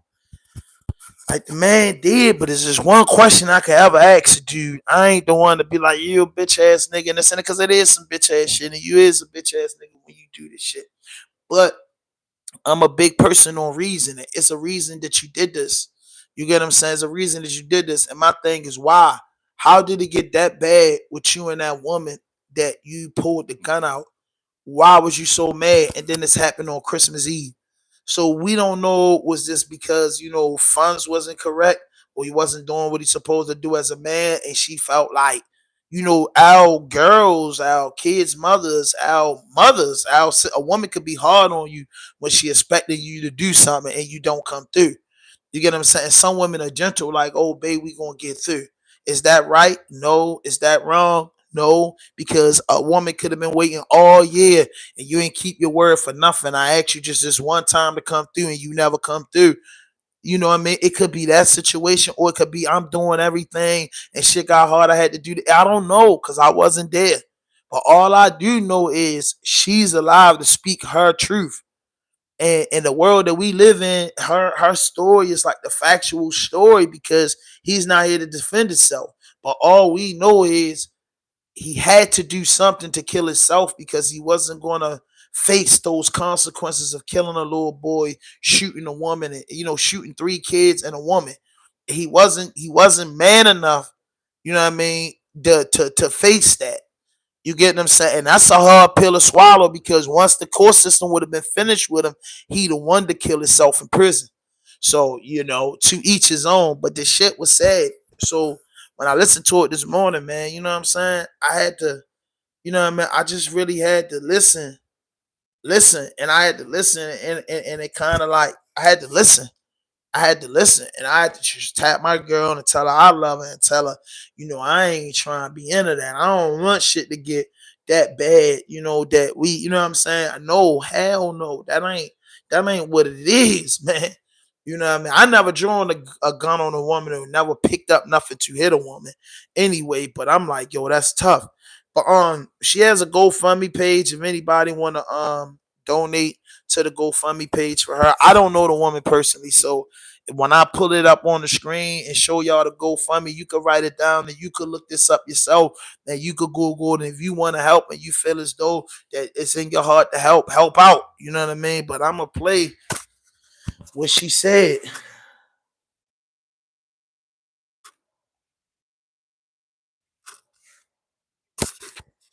Hold up. Let me pull this up.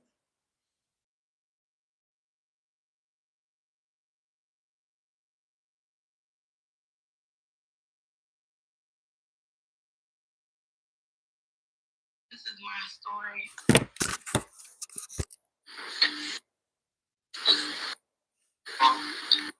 Can you see? Yeah, we seen it clear. So this is my story. I'm able to tell my story for my son.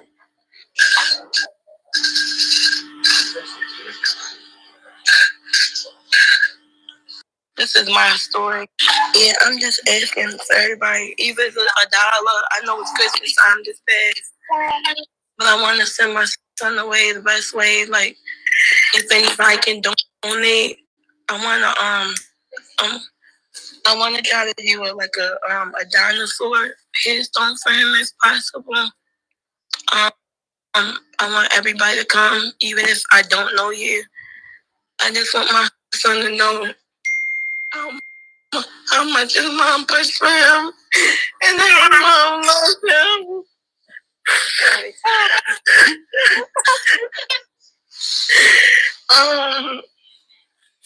I'm still in the hospital. I'm not really okay. I'm not really okay.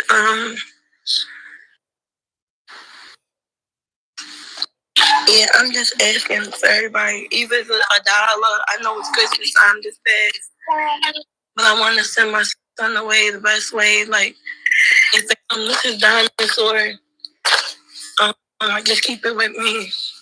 My brother went and got it. I keep it with me.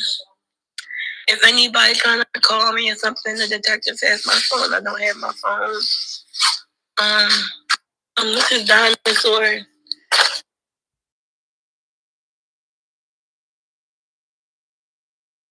My kids. Okay, and what's your last name? Lewis. It is. Earlier that day, I called the police. He's myself.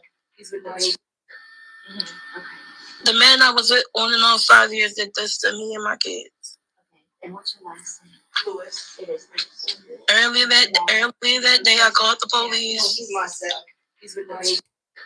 Okay. The man I was with on and off 5 years. This is my baby right here. Yeah, my health, my mental health. They got me on They got me on. K. What's up with the K? Remember the medicine they gave you? They got me on seizure medicine because I got shot in the head, and if I get too overwhelmed, I can have a seizure. Shit, I never even thought what it to me. They got you on Capra. Yeah, Capra. That's what it is. My daughter, I still got a daughter. I got a 1-year-old daughter, but it's shit hard, yo. I just want to tell everybody thank you who've been sending me prayers, who've been praying for me, who donated to my son, who really just keep us in your prayers. Anything from $1 to 50 cents will help bury my son. And thank y'all for just listening to my story. And I pray anybody that's going through something domestic, just pray and remove yourself from the situation. If it happened once, it's gonna keep happening. It's something I see on movies and shit and stuff like that, but it turned to my reality. So everybody just continue to pray for me, please. My name is Promise. And the GoFundMe is in a few different people's stuff. I'm gonna share it again. Take on, keep sharing it. And thank you for hearing my story. Just keep us in your prayers. Anything from $1 to 50 cents will help bury my son. And thank y'all for just listening to my story. And I pray anybody that's going through something domestic, just pray and remove yourself from the situation. If it happened once, it's gonna keep happening. Something I see on movies and this is my God. Thank you to giving me the strength to get on here. Lord, please protect all these babies out here. If you're going through a domestic situation and you feel like you can't leave because that's the only person you got or whatever, leave before your shit end up like mine.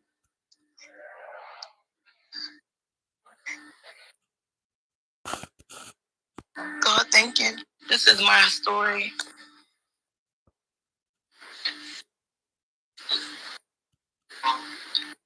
Can you see?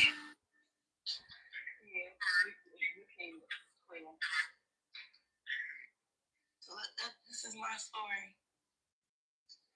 I'm able to tell my story for my son.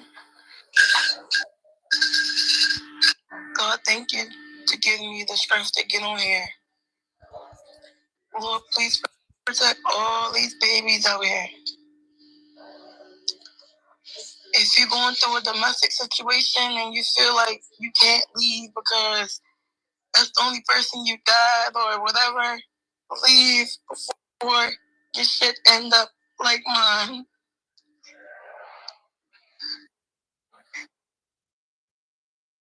God, thank you. This is my story.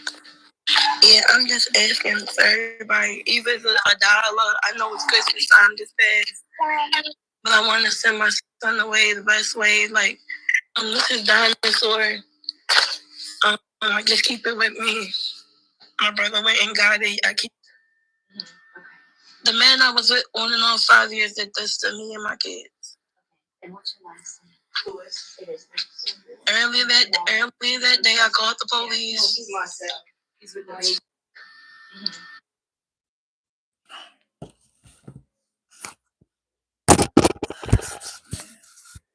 So I'ma post the GoFundMe if y'all interested right now. Anybody in there want to donate to that woman? There it go, man. There it go. This a real thing. It's a real thing, y'all. I'm holding it up there for y'all, yo. Anybody want to donate, man? You know what I'm saying? I ain't asking for nothing for my channel. But right here, man, that little man gone. Little man gone. That little boy gone, man. That little boy gone, man, over domestic violence. He's gone, man. So that woman is dead. If y'all just tapping in, you know what I'm saying? This is what I'm on right now. You know what I mean? This is the mother. God, thank you to giving me the strength to get on here. Lord, please protect all these babies out here. If you're going through a domestic situation and you feel like you can't leave because that's the only person you got, or this is my story. You better look.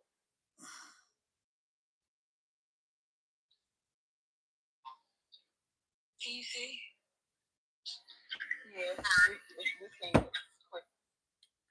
So that's tough, man. That's a tough pillow to swallow. You know, she said she still got one daughter, but you know, he killed her son. They was together 5 years. So I don't know. I don't know, y'all. You know what I'm saying? I don't know. You know what I mean? I'm not gonna say like this video. I don't know what to say. But you know what I'm saying? I don't know what to say. That's tough. That's tough. Men and women get into it. I'm not telling you gonna be in a relationship that you ain't gonna get into it. I'm not gonna tell you if y'all tussle don't mean that y'all ain't gonna be together forever. But man, nobody should be going around, you know, uh, you know what I mean? Nobody should nobody should have to go through that.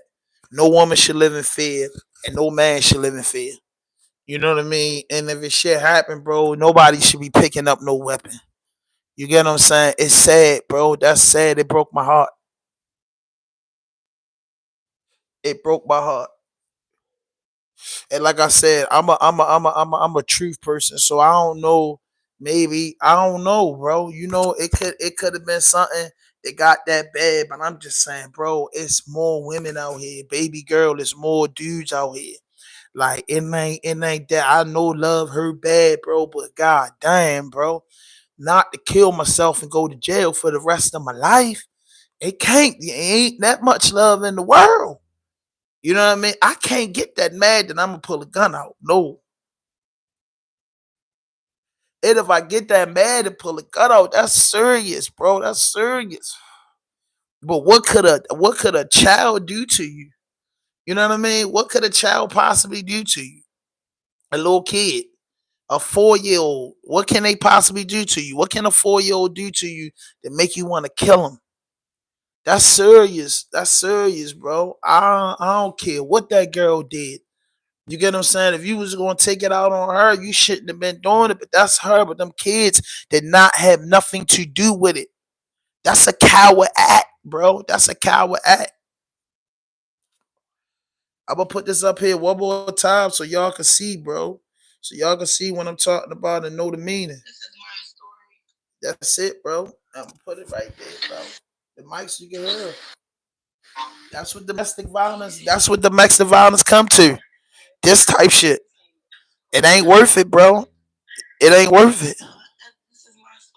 That's her story, bro. It's her story. You know what I mean? I've been posting it. You know what I mean? And it's the little boy right here, man. That little, look at the little man. Yeah, do he deserve to die? You know what I mean? I just want y'all to look at that, man. Look at this. Did he deserve to die? Did he deserve to die? Did he deserve to die? No, no, no. He did not deserve to die. No, he did not deserve to die, bro. He did not deserve to die, bro. He did not deserve to die.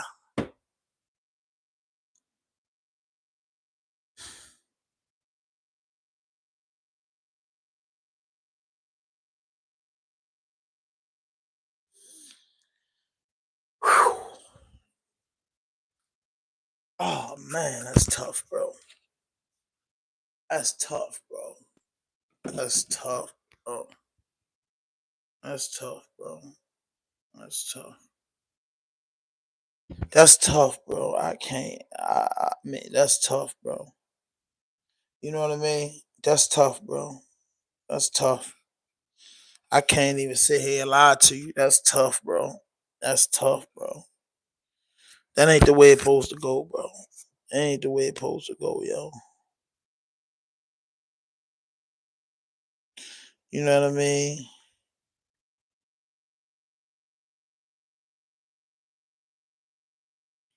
That's tough, man.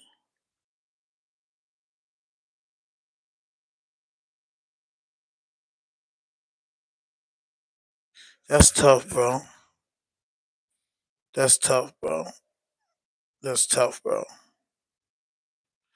That's tough, bro. Ah, 4 people were shot, man. You know what I mean? That's tough. That's tough, man.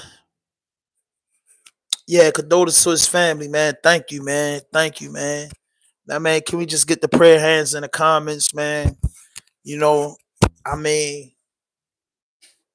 You know, we could talk about JAYZ, we could talk about Diddy, we could talk about DURK, we could talk about all that stuff, but I said, you know, with my couple thousand subscribers, I said, you know, with my entertainment talk, I have to bring awareness on certain things. And, you know, just as a man, you know what I'm saying? Just as a man, a black man, I can't keep just always getting into this hip hop talk. I have to bring some type of news to my people. You get what I'm saying? To say, come on, bro. Come on, sis. You know what I mean? I'm not picking no sides in this but that little boy side. And I just can't help, man. I just can't help but just you know what I mean? If y'all gonna do anything on this channel, bro, like I ain't, you know, I'm gonna put it up there so y'all could look at it and y'all could donate to them people, man. You know, if you could do anything for my channel, for me, you don't have to subscribe. You could just put the prayer hands, like this video, man, and donate, man. That little boy died. If you just tapping in right now, he got murdered in a domestic dispute. He got murdered in a domestic dispute, and I'm gonna show you his mother and what happened so y'all can see. I want y'all to see with your own two eyes. Can you see? Can you see? Can y'all see? Can y'all see? This is my story. I'm able to tell my story for my son. Christmas Eve shooting Rosedale. You know what I mean? I'll tell you. You know what I mean?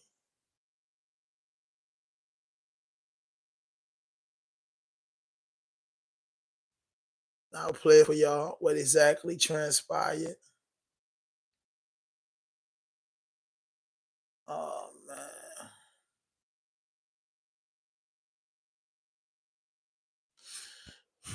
I'll play it for y'all.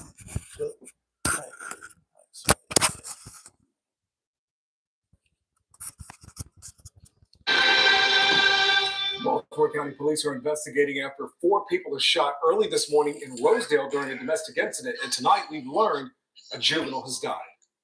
Fox 45's Jessica Babb is breaking down what we know so far. Jessica. While Baltimore County Police are still investigating some of the details leading up to the domestic incident, they say it was a domestic assault that turned into a deadly shooting early this morning. On Breslin Court this Christmas Eve, with a light dusting of snow covering the ground, a picturesque morning. Caller neighbor just gave a caller saying that she got shot. Took a turn. Caller writes that the suspect also shot himself. Around 6:30 this morning, Baltimore County Police, covering the street to this complex, responded to a domestic-related assault that turned into a deadly shooting. Baltimore County Police Chief Robert McCullough saying, Our investigation revealed that 4 subjects at this location were shot. Those victims were transported to the hospital. Right now, our violent crimes unit is investigating this case. Police say they found an adult woman along with 2 juveniles who were shot in the upper body. They say medics took the 3 victims to the hospital, where 1 juvenile was pronounced dead. Police say an adult man who is believed to be the suspect shot himself and was also taken to the hospital. As the victim still recovering. Hopefully everyone that was shot, you know, recovers. Rosedale resident William Lawson saw the police Tuesday morning. It's crazy. And says it puts the holiday season in perspective. Just keep loving my family and, you know, work things out. Hugging my grandkids and stuff like that. Talking to them more, you know, whatever situation is, it can get worked out. So, you know, it shouldn't have to come to this, though. Chief McCullough emphasizing they can help. We recognize that this time of year can be difficult for some people. So we do recommend, you know, if anyone's experiencing any depression or any problems this time of year, feel free to call 988. Or if you see something brewing or feel like something's brewing in your home, please contact your local police department, and we'll be glad to respond out to assist. And police also say this was an isolated domestic incident and say there's no threat to the community. Live in Baltimore County, Jessica Babb, Fox 45 News. I'm Jack. Yeah. So that's what happened, bro.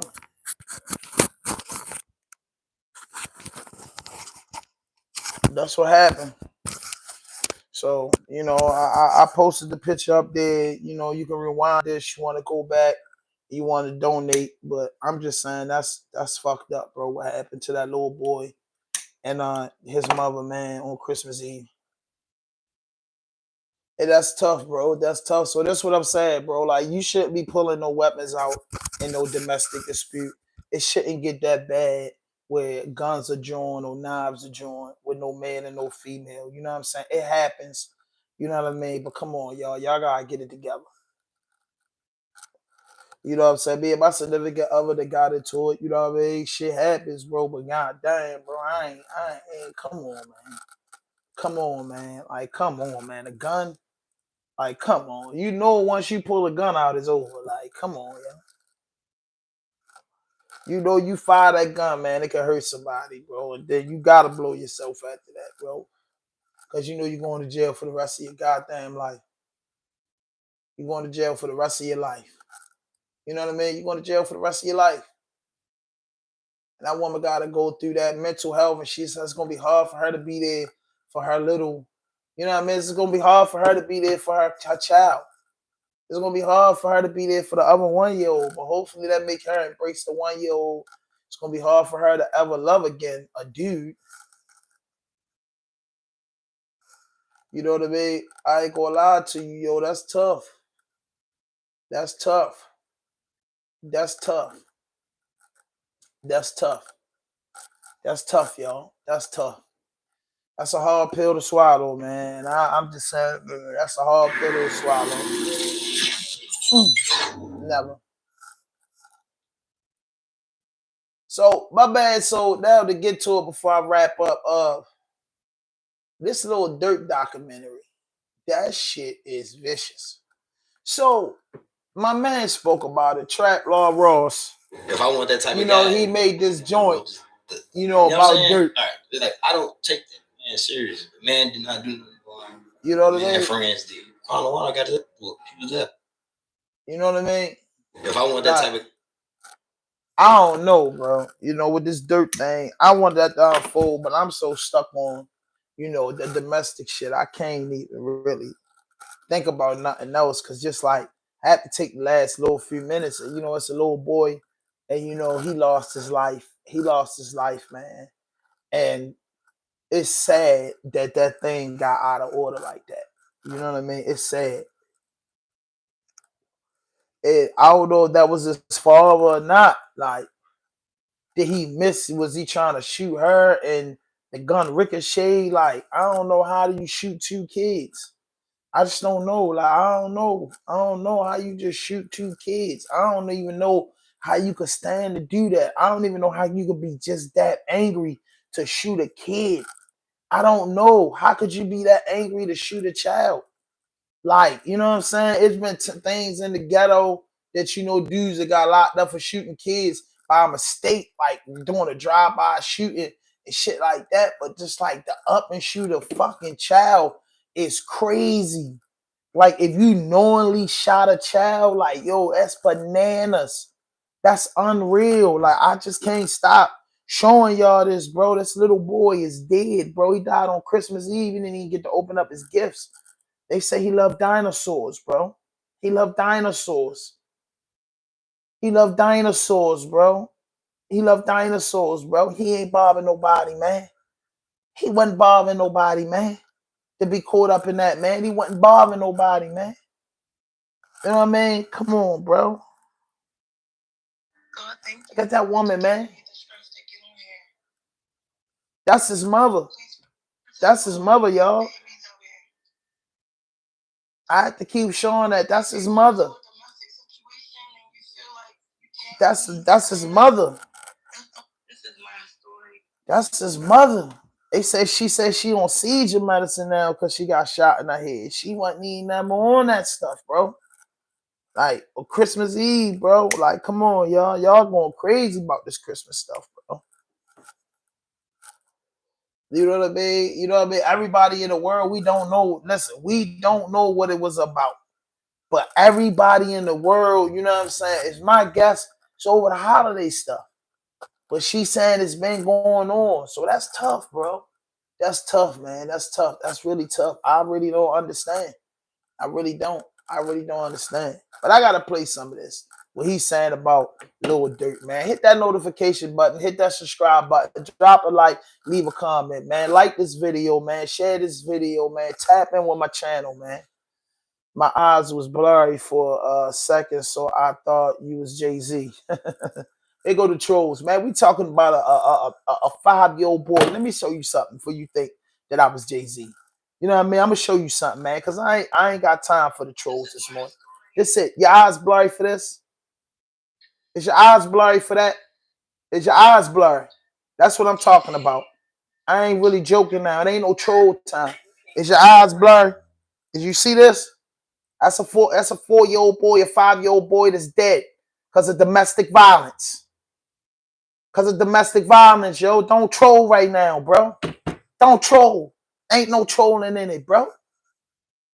Ain't no trolling in it. Come on, man. Stop playing. Don't play like that, bro. There's a time and a place for that. Don't play like that, bro. As somebody that's hurt, man, I'm speaking about raising awareness. As somebody that have influence in my city, Baltimore. I'm from Baltimore. Somebody that has influence. I'm sharing awareness about this. Domestic violence, something I've been through, something your bitch ass probably been through too, dog. Like, ain't nothing funny about that. How could you even troll? How could you even say something negative under the comments, bro? Anything other than God bless, may Allah reward that kid, Jenna. Anything. Say something positive. Say something positive.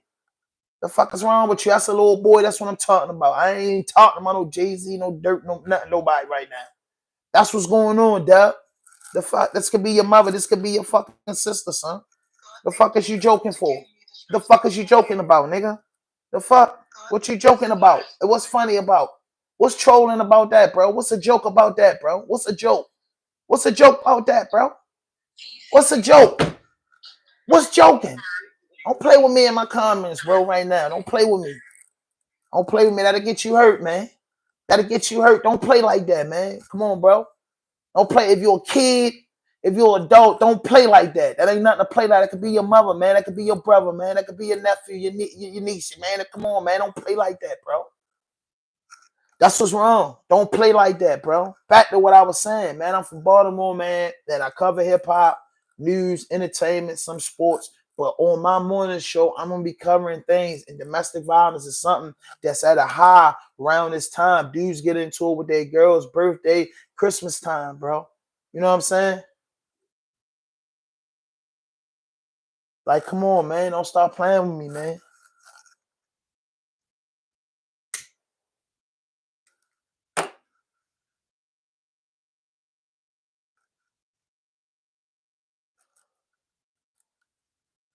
Yeah, bro.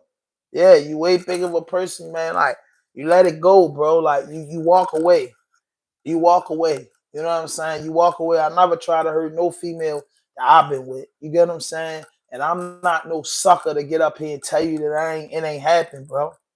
You know what I'm saying? What up? What up? What up? What up? I ain't telling you that it didn't happen. I ain't telling you that shit don't happen, bro. But goddamn, bro, I ain't never pick up nothing and try to hurt my queen. Never. Not even my little sister, nothing. It's not that fucking serious. I'm a fucking man. You know what I'm saying? Yeah, I'm a man. I'm a man first, bro. Have I done got touched her? I done slapped the shit out of my girlfriend before? Yes. And my motherfucking girlfriend and slapped me or did whatever? Yes, it happens.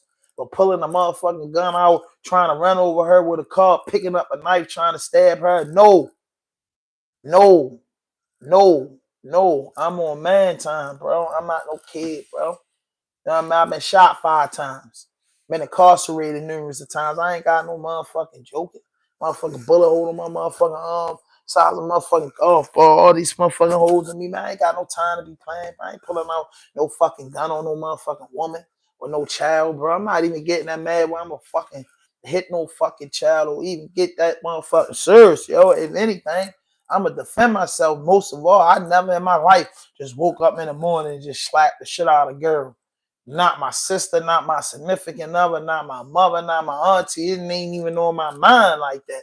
A woman can't even make me that motherfucking mad unless she put her hands on me. You feel me?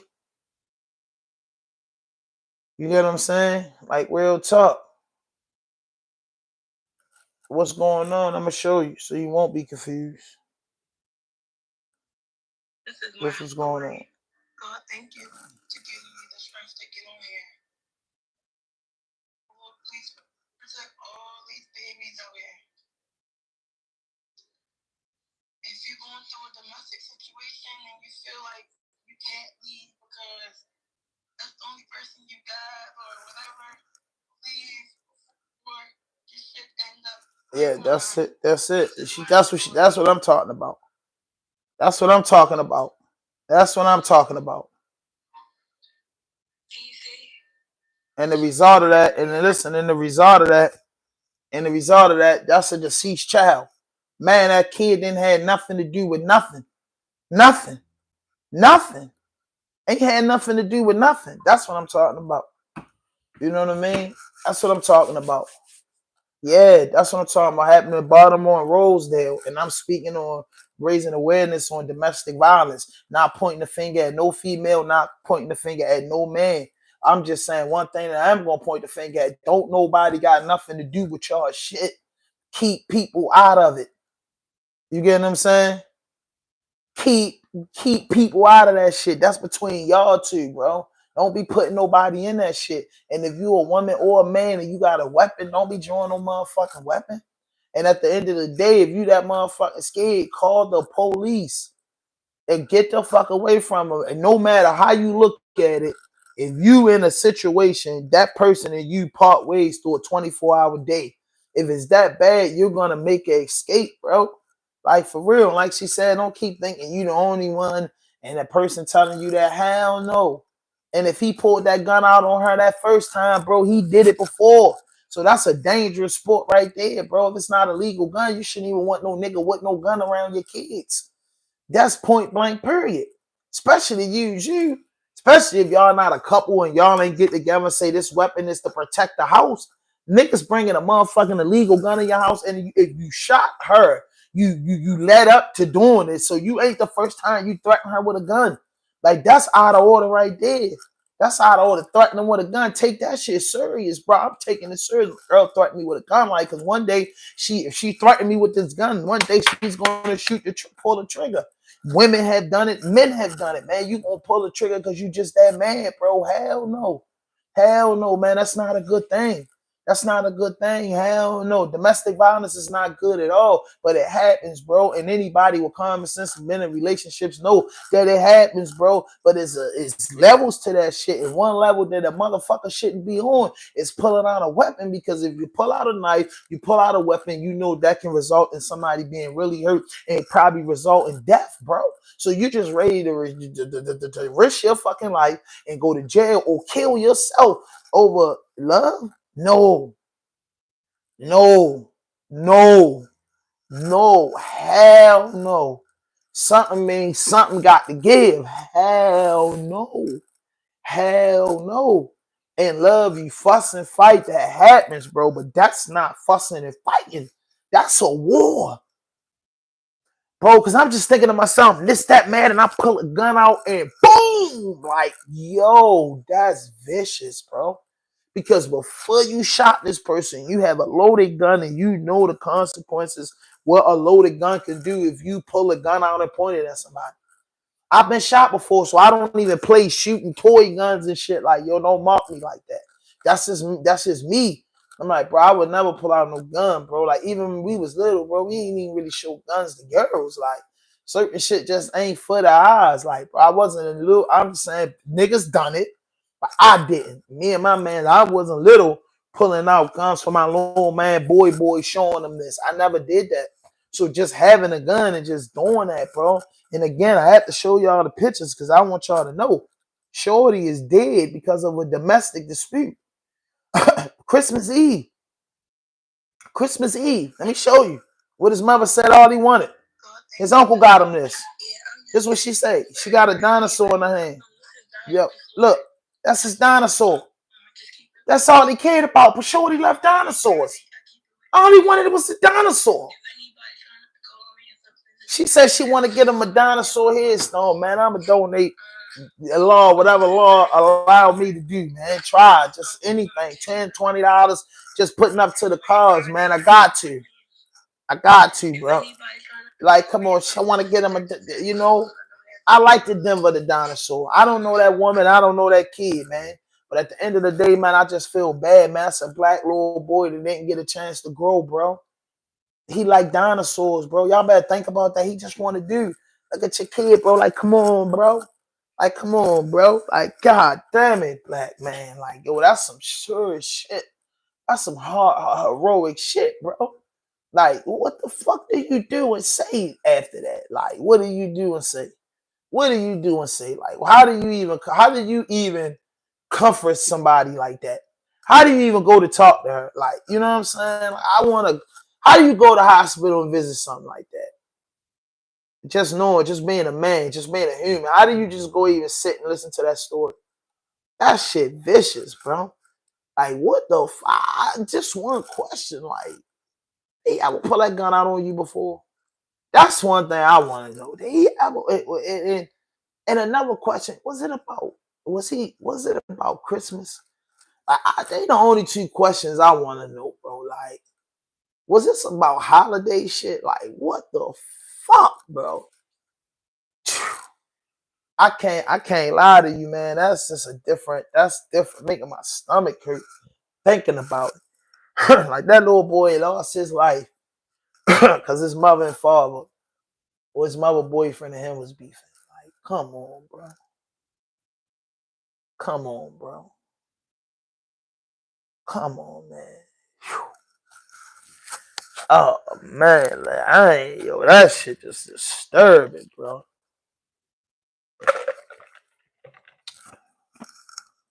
I thank God, that my mother and father used to fight and get into it, but they ain't used to involve us. My aunts got into it, and my uncles got into it. The kids ain't had nothing to do with it, bro. Like, real shit. I thank God that my people taught me that, bro, that a kid stay in the kid's place, bro. And a kid stay in the kid's place, bro. And my mother and father got into it. They was in a room or they was outside, and we was told to get back, go in the room, go play, mind y'all business. That's what we was told. And other adults will go out there and be breaking it up, but we was told to mind our business because we couldn't get hurt. You know what I mean? They cared enough to not do it around us. You know what I'm saying? We knew they was tussling. We used to watch. Now I'm just like, my mother went for bad. They call my mother Lady Dynamite. Lady Dynamite went for bad. My mother, dark skinned, thick chick. You know what I'm saying? So she went for bad on my father. So it was like they out there tussling, and it wasn't like it was. Mommy never came out like looking crazy. Like, I'm not gonna lie to you. One time my mother told me some stories, but a lot of times what I saw, she was the dominant one. Mommy went hard. You know what I'm saying? And then it wasn't like mommy came to the crib looking for that smoke. So, you know what I'm saying? I seen my aunties go for broke. I seen my uncles do shit. Like, I seen it, but us as children wasn't involved in that. We wasn't involved in it. You know what I'm saying? My mother, I have my brothers and sisters have different fathers, and my mother get into it with their fathers. They wasn't, showing like some type of like hatred towards me because of that. Or my father was getting into it with my brothers, mothers and sister mothers, and they didn't do that, bro. I can't sit up there and say it to you watching with my own two eyes that, oh, my father and mother, or my father and stepmother, or my mother and her dude was just going at it in front of us and we had to break it up and do shit like that. Hell no. I can't tell you that we heard about them getting this shit and they didn't come back looking all crazy and shit. Hell no. Like, it was just one of them things that men and women get into it, but I've never seen guns drawn. I never heard about my mother or none of her sisters being stabbed by a man or no shit like that. You know what I mean? They got into the whack, whack, whack, whack, whack, whack, whack. You know what I mean? That was about it, bro. Like, and back then they was getting niggas booked. So my mother, then, different aunties in the neighborhood would go out there fight, and then the dude came out in handcuffs. You know what I'm saying? So it's like, it was different. I remember my homeboy. I got one story. Y'all could ride out with me. I was young. I was probably like 17. And my homeboy, my big homeboy, he's about 22, 23. And he was a player. So, homeboy, he pushing P. So he got a chick upstairs, right? And then, you know, his baby mother's on the prowl. He done stayed out all night, snuck in his mother's house. So we in his mother's house, hanging out at his mother's house. His mother got a big old house. They have a big old 7-bedroom family house. So I'm hanging out with his little cousin. So we hanging out, we chilling. So boom, boom, boom, boom, boom, boom. It's a knock on the door. We look out the peephole. We see it's his baby mother. We shoot up the steps. Yo, your baby mother downstairs. He say, oh shit. He get up, boom, boom. She banging on the door. So we 17 years old, no older than 18. We about 17, 18. We ain't paying no mind. So she see us through the window and she's a regular in the house. So she, man, y'all better open this motherfucking door up. So we little niggas. So we run back upstairs. Yo, what you gonna do? So yo like, all right, bet. However she doing, he makes the move. He gets the chick out. You get what I'm saying? Boom. He gets out the back because baby mama banging on the door. She's so focused on the front that chick leave out the back and go ahead. Boom. So he goes upstairs and like he all in the bed. So he say, open the door. We opens the door. She comes in there and lays law down on this man. Big homie, she chips him. Pop, pop, pop, pop. He a real light-skinned nigga. So she chips him all up, scratch him all up, and he tussling with her. He just trying to get her out the house. So in the process of this, he trying to get out the house. Process of this, cell phones ain't out. Nothing. She might have had a cell phone. Just in the late 90s. This like 1997. So she like they got cell phone. I don't know if she had a little phony phone. I don't know, but the police come. When the police, no, he called the police. I'm sorry, cause she whooping them. She just scratching them up. She going hard. She breaking shit in the house. He calls the police. The police come. We sitting right there, little niggas, like we looking. When the police come, he scratched up, bro. You can't. He's a real light skinned dude. You got to see he fucked up. He tell her, I just want her to get off my property. She tell him he hit me. When she said he hit me, he say, hit her. She on my property. This and that. Man, the police nicely took my man down. I couldn't believe it. Because at this point, I'm right there and I seen everything happen. Me and my other two homeboys, we saw it all happen. Like the man never hit her. Like they got the tussling. She was hitting him, but he was just trying to stop her from here. Anyway, it was a little tussle, but he got locked up. He got locked up. And I say that to say, man, the man got locked up. So I say like, shit, like, man, you know, I'm from Baltimore. So Baltimore City, you know what I'm saying? You know, this is a tragedy that happened, but a lot of time in Baltimore City, bro, you know what I'm saying? It don't go down like that. Yo, our women, you know what I'm saying? Thank God for that. Our women really, really strong out here, bro.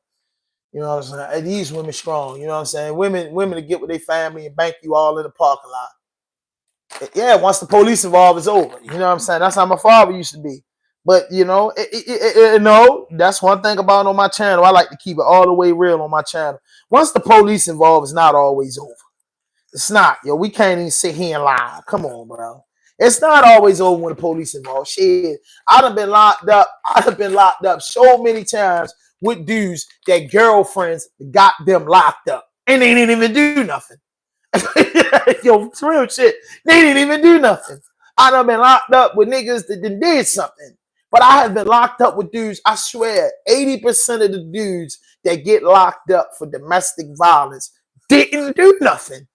And then you got those 20% of weirdos that then beat their girl and black in the eye, and you see their fucking motion for discovery, you be like, damn, bro, you went hard. You tripping. You get what I'm saying? Then you got dudes like, yo, my girl think I'm cheating, or I came in late night. My girl got me locked up to violate my parole. You know what I'm saying? They started doing a new thing at parole and probation. When you first come out of jail, they ask you, do you have a crazy girlfriend or baby mother?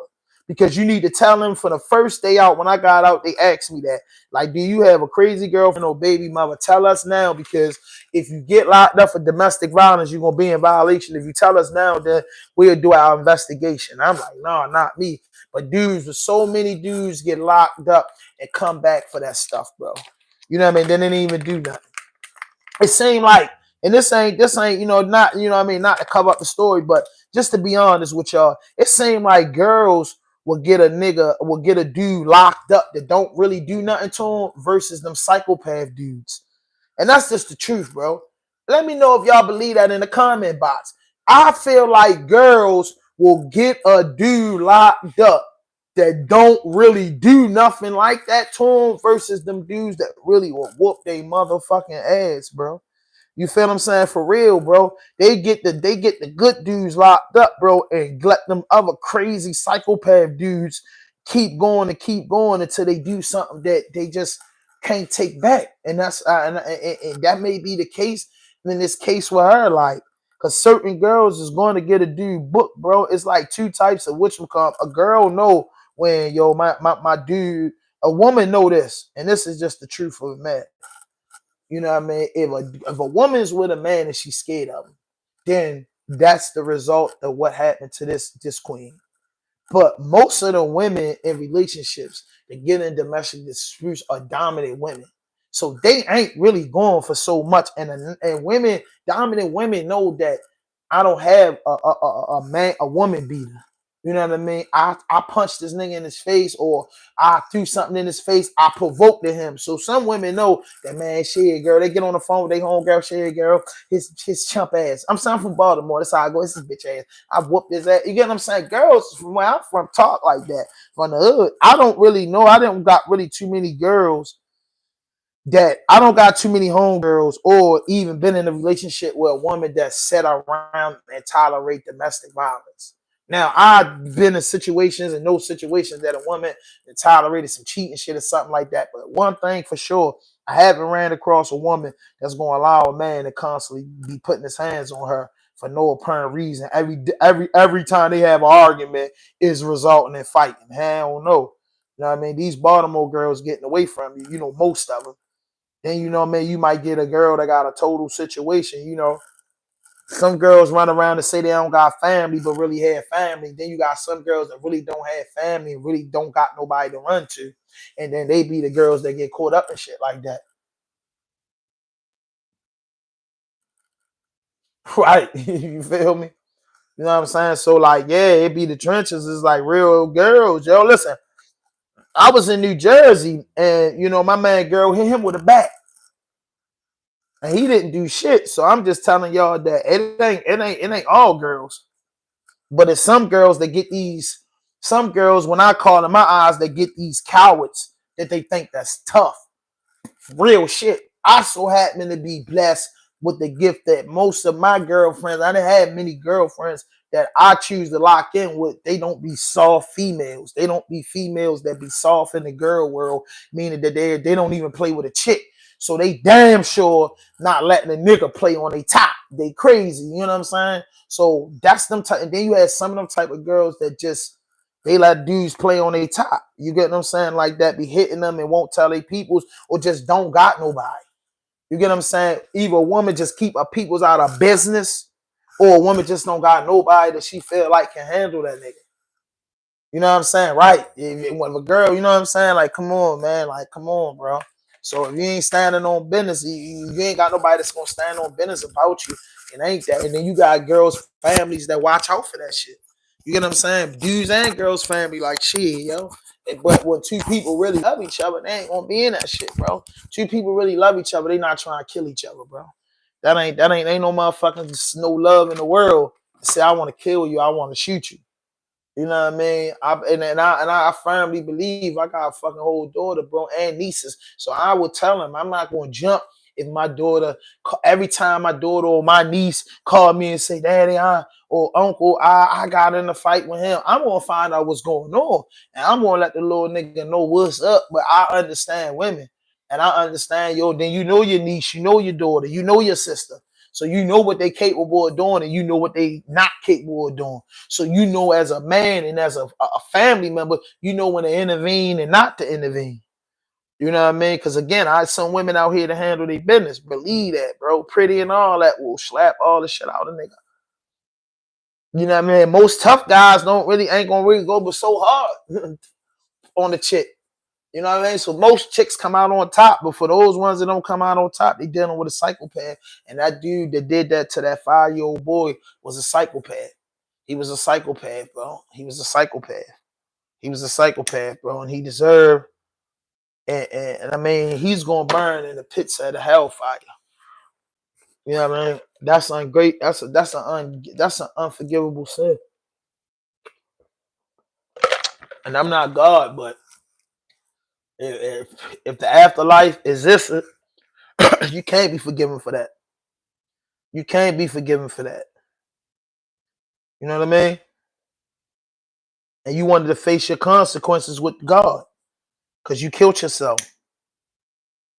Because with her still living and surviving with that headshot, you were going to prison for the rest of your life. Wasn't no way you couldn't on God's green earth that you was going to get away with that. If my people tell me they getting hit, first thing I'm going to say is leave. If he coming, that's when family involved. Yeah, yep. If it get over to the family, usually, you know what I mean? Usually a man and a woman usually keep that shit to themselves. But if it spilled over to the family, then you know that time wearing out. You know what I'm saying?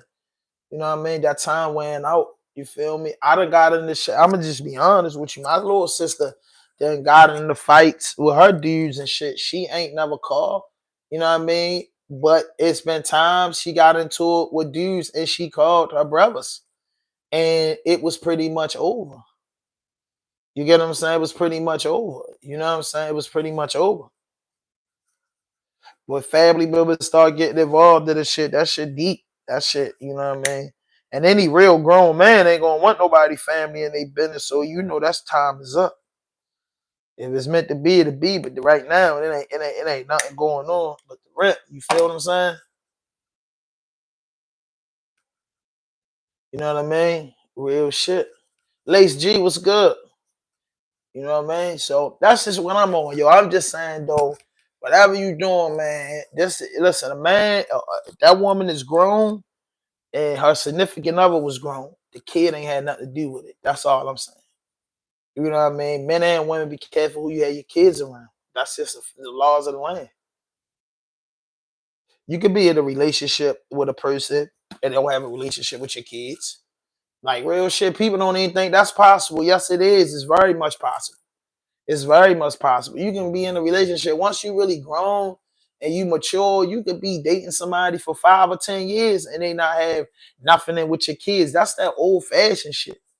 You get what I'm saying? That's that old fashioned shit. Yo, you can really be older people used to do that. You remember you had your aunt that had a friend and they didn't live together? You had that before. You had your uncle that had a girlfriend, but she didn't stay at the house with him.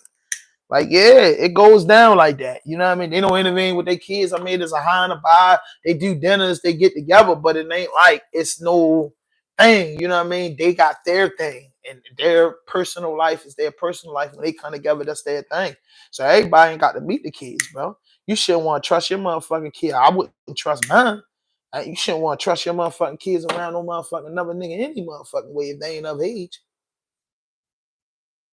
If they old enough to defend themselves, he can't talk about that. Most likely you're ashamed of your actions, so they don't do it. Yeah. Yeah. Yep. Exactly, Candy Cane. You're absolutely right. Yes, that's true. But if it can't be talked about, then most likely you're ashamed of your actions. Yep. Yep. You got damn right. You know, so hell no. And I'm not even gonna lie. Any girl that I ever been with in my life, and we got in a domestic dispute. You know what I'm saying? I'm not trying to be funny or just saying it was right. I ain't gonna say it was wrong, but it happened. I'm saying we could just probably real sit to this day and really laugh about it and trip about it. Like real shit, because it wasn't that serious, so we just know why it happened. But ain't no girl one time I pulled the pistol out or grabbed the knife and said, ah. I know a dude that caught 50 years. Now, man, I tell y'all this other story. I know a dude that caught 50 years back when I caught my time. I met a dude in jail, and his name was his name was Jeff. I ain't gonna say his last name. And if any body that been locked up with me, y'all know Jeff. So me and Jeff, we was locked up together. So Jeff was a good guy, man. And how me and Jeff took a liking to each other because we was talking one day. He told me that he was trying to be a DC police officer. And I said, the DC police? They're like, yeah, bro, like, I'm locked. I never been locked up a day in my life, and I'm locked up for attempted murder. So attempted murder. So I'm saying, damn, Jeff, what the fuck? You was in a bar. He said, no, my girl. So if anybody remember, and y'all can Google it, anything I tell you, you can Google it right now. Man stabs woman in Towson in a roundabout 50 times. He stabbed his girlfriend 50 times in a roundabout. Now listen, I'm going to tell you the twist to this story. He stabbed his girl 50 times in a roundabout. 20 sometimes. I might be over-exaggerating 50. But he stabbed her multiple times. She was a beautiful woman. He was a fit guy. So after a while, we was on the T a while together. So maybe after 7 months, he told me about his case. And he said, yo, what happened was I always wanted to have a baby. And we was young. We was like 24, 25. He said he always wanted to have a baby. And he was with this girl. And he said this girl was just, he was a DC guy, and I think she was a Baltimore girl. So this girl didn't want to have babies. And at this time, he was under 25. So this girl didn't want to have a kid. So every time he would get her pregnant, she would have an abortion. So she had like 5 abortions. And maybe 5, I'm gonna use that number. She had a lot of abortions. I'm just using number 5 in a course of maybe 3 years. So he said, you know, he's heard about it, but he's still fucking with her. So he said they got the beefing and they got the arguing. And she told him that she was pregnant and she had an abortion behind his back.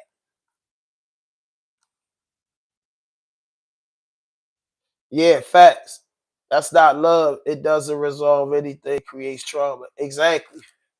Exactly, Candy Cane. But you know what happens. You know what I mean? It's definitely trauma, but in what sense of trauma? You get what I'm saying? So anyway, I'm gonna get back to that question, that reply. So anyway, he says that they arguing. She tell him, you know, bitch, that's why I was pregnant. I had an abortion or whatever. Boom. He goes off the meat rack. He stabs her up. Boom.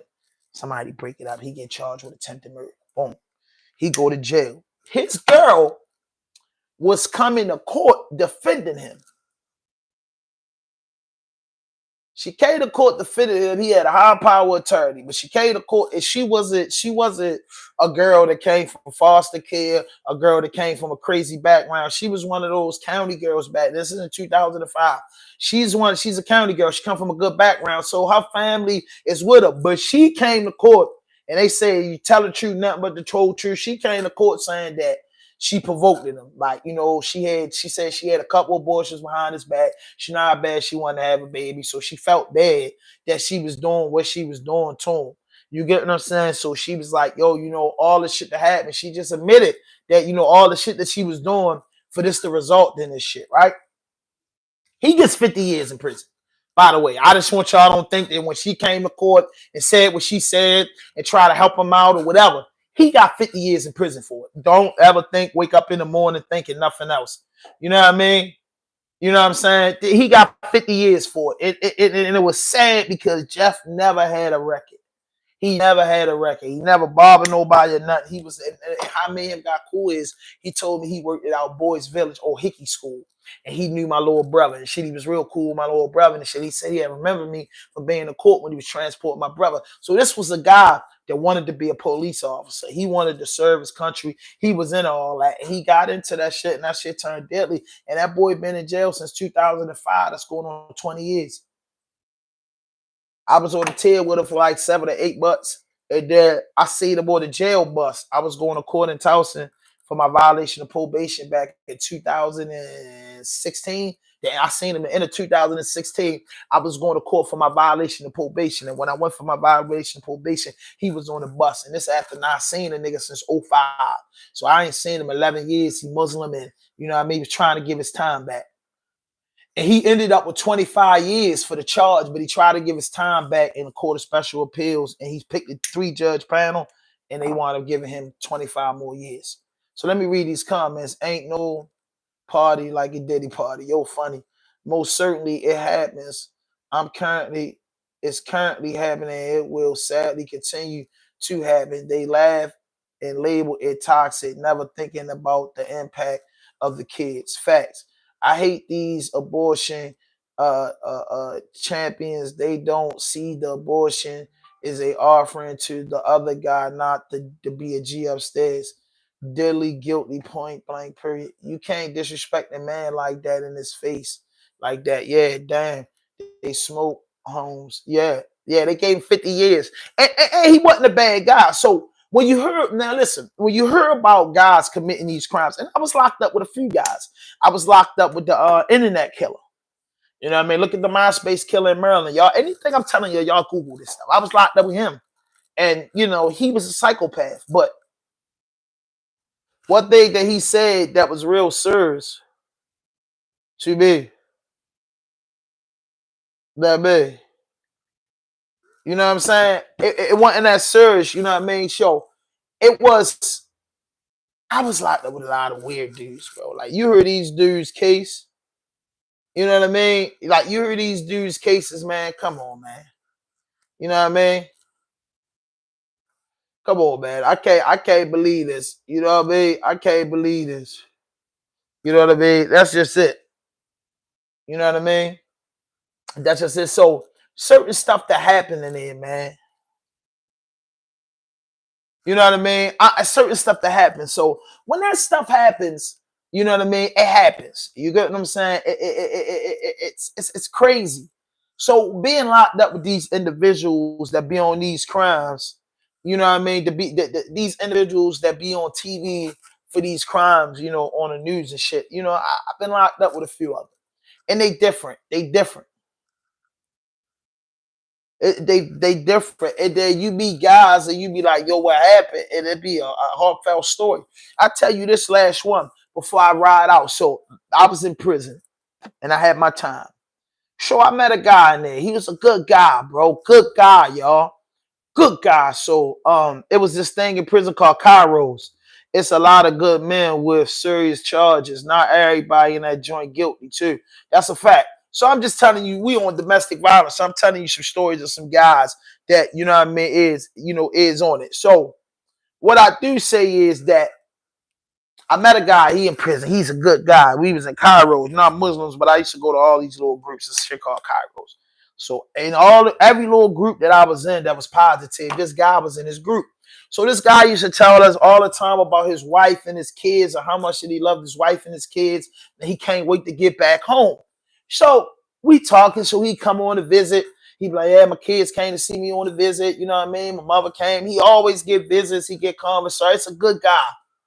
So, you know, they had some shit like confessions or something where we all sit in a circle and we talk about, you know, what you locked up for and shit like that. They had these joints in the joint. So the dude, he's telling this story one day, and I'm telling this way blow y'all mind. He's telling this story one day.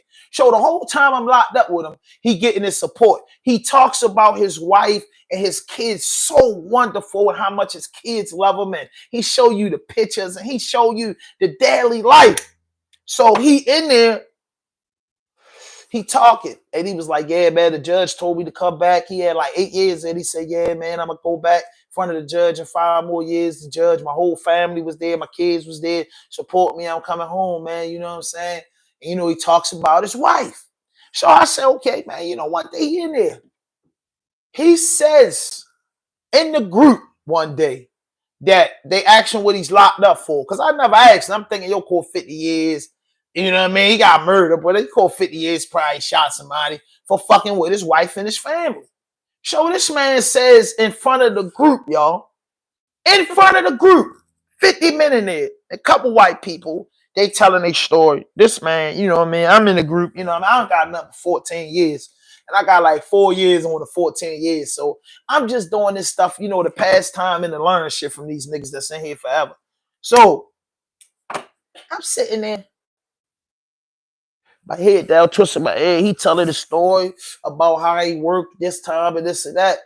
So he said he's locked up for second-degree murder. And he's telling the thing. And the second-degree murder was on his wife. This woman, for probably the last 2 years, I heard this man talk about my wife and show pictures of, was dead. He killed her. He killed his wife, bro. He killed his wife. He killed his wife, bro. The man killed his wife. And when he said he killed his wife, I was twisting my hair. I instantly got up and looked because the last 2 years this man be talking about his wife. He said at the Thanksgiving table and Christmas dinner that they put a picture of him and his wife at the table. He had 3 kids and his kids loved him. Him and his wife got into something. I think his wife was he was a good guy. He fell in love with the wrong woman, I'ma say. And I think she was cheating, or maybe she was getting high. God forgive me. I don't remember. It was so many years ago. But his wife was a wild lady, as he described the story. He was a guy that was trying to have a happy home. And in my mind back then, I'm gonna tell you what I was thinking to summarize it. I'm thinking like, damn, this boy done fell in love with a old crackhead and got her pregnant. She running around tricking, he done killed her. That's what I'm thinking. You know what I mean? As a young guy in jail. But he's telling a story. They got in the domestic abuse. It turned crazy. She hit her head or something, man. I don't know, man. But I was fucked up because for 2 years I've been on the tier with this man. Every holidays he's happy. He was a real happy individual, bro. I thought the man was ready to say, man, he got drunk. I thought it was because I met a couple dudes had a lot of time for drinking and driving and killing somebody behind the wheel being drunk. I'm thinking he ready to say something like that, bro. But he told me he's locked up for killing his wife. It fucked me up.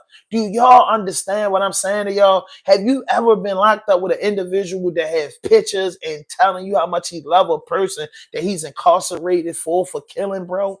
That's the most craziest thing that I ever seen in my life, bro.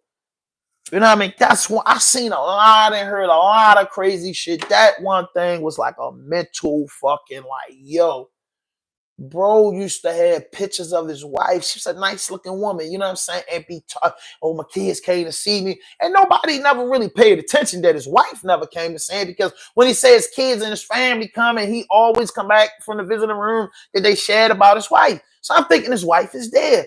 That man told me, man, that man told the group he killed his wife, bro. He was from Charles County, Charles County, bro. He killed his wife. He killed his wife, bro. I said, yo, that's crazy.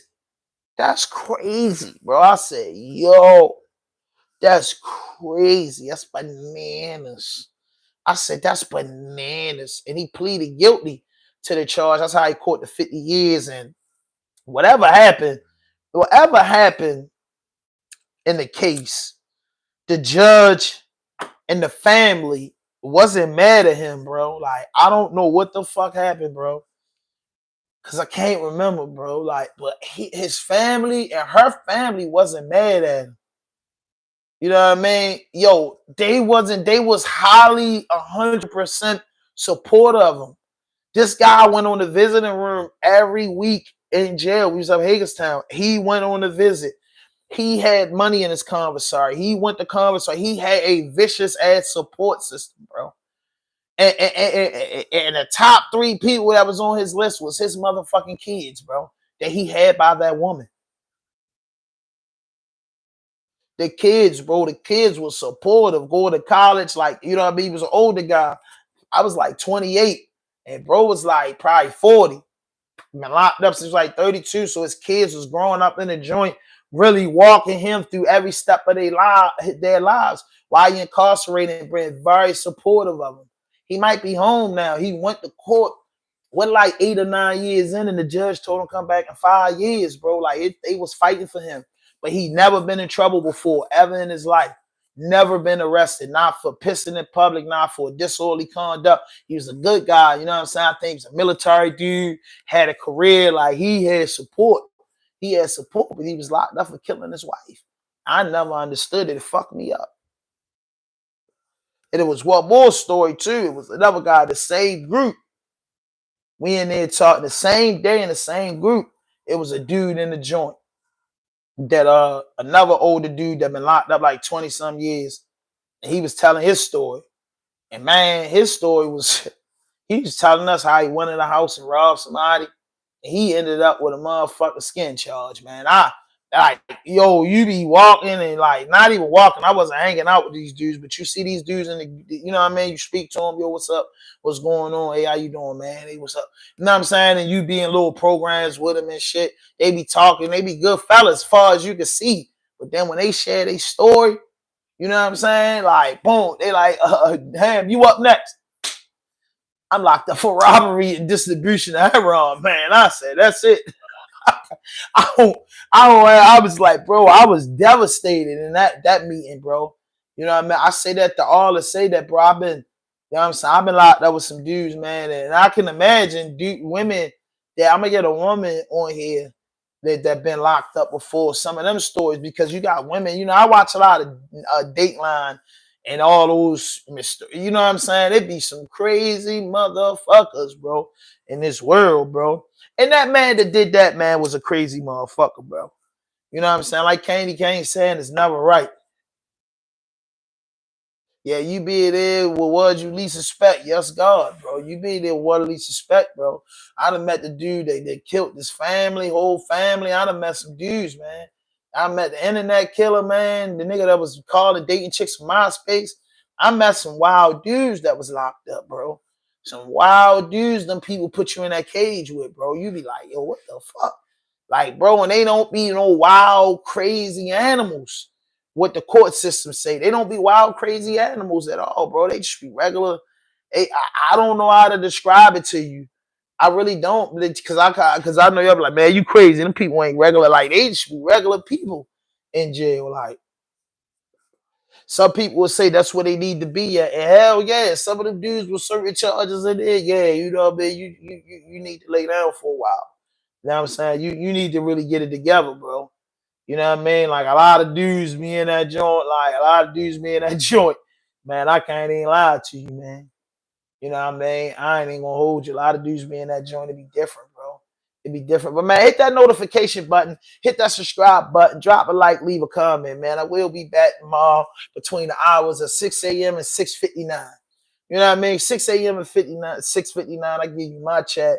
My opinion, man. Hand 5,000 in the morning, the Raw Dope Podcast vlog, man. No fuck shit, no fake shit, no foolishness. Anything you say can and will be used against you on the internet. Raw Dope Podcast vlog.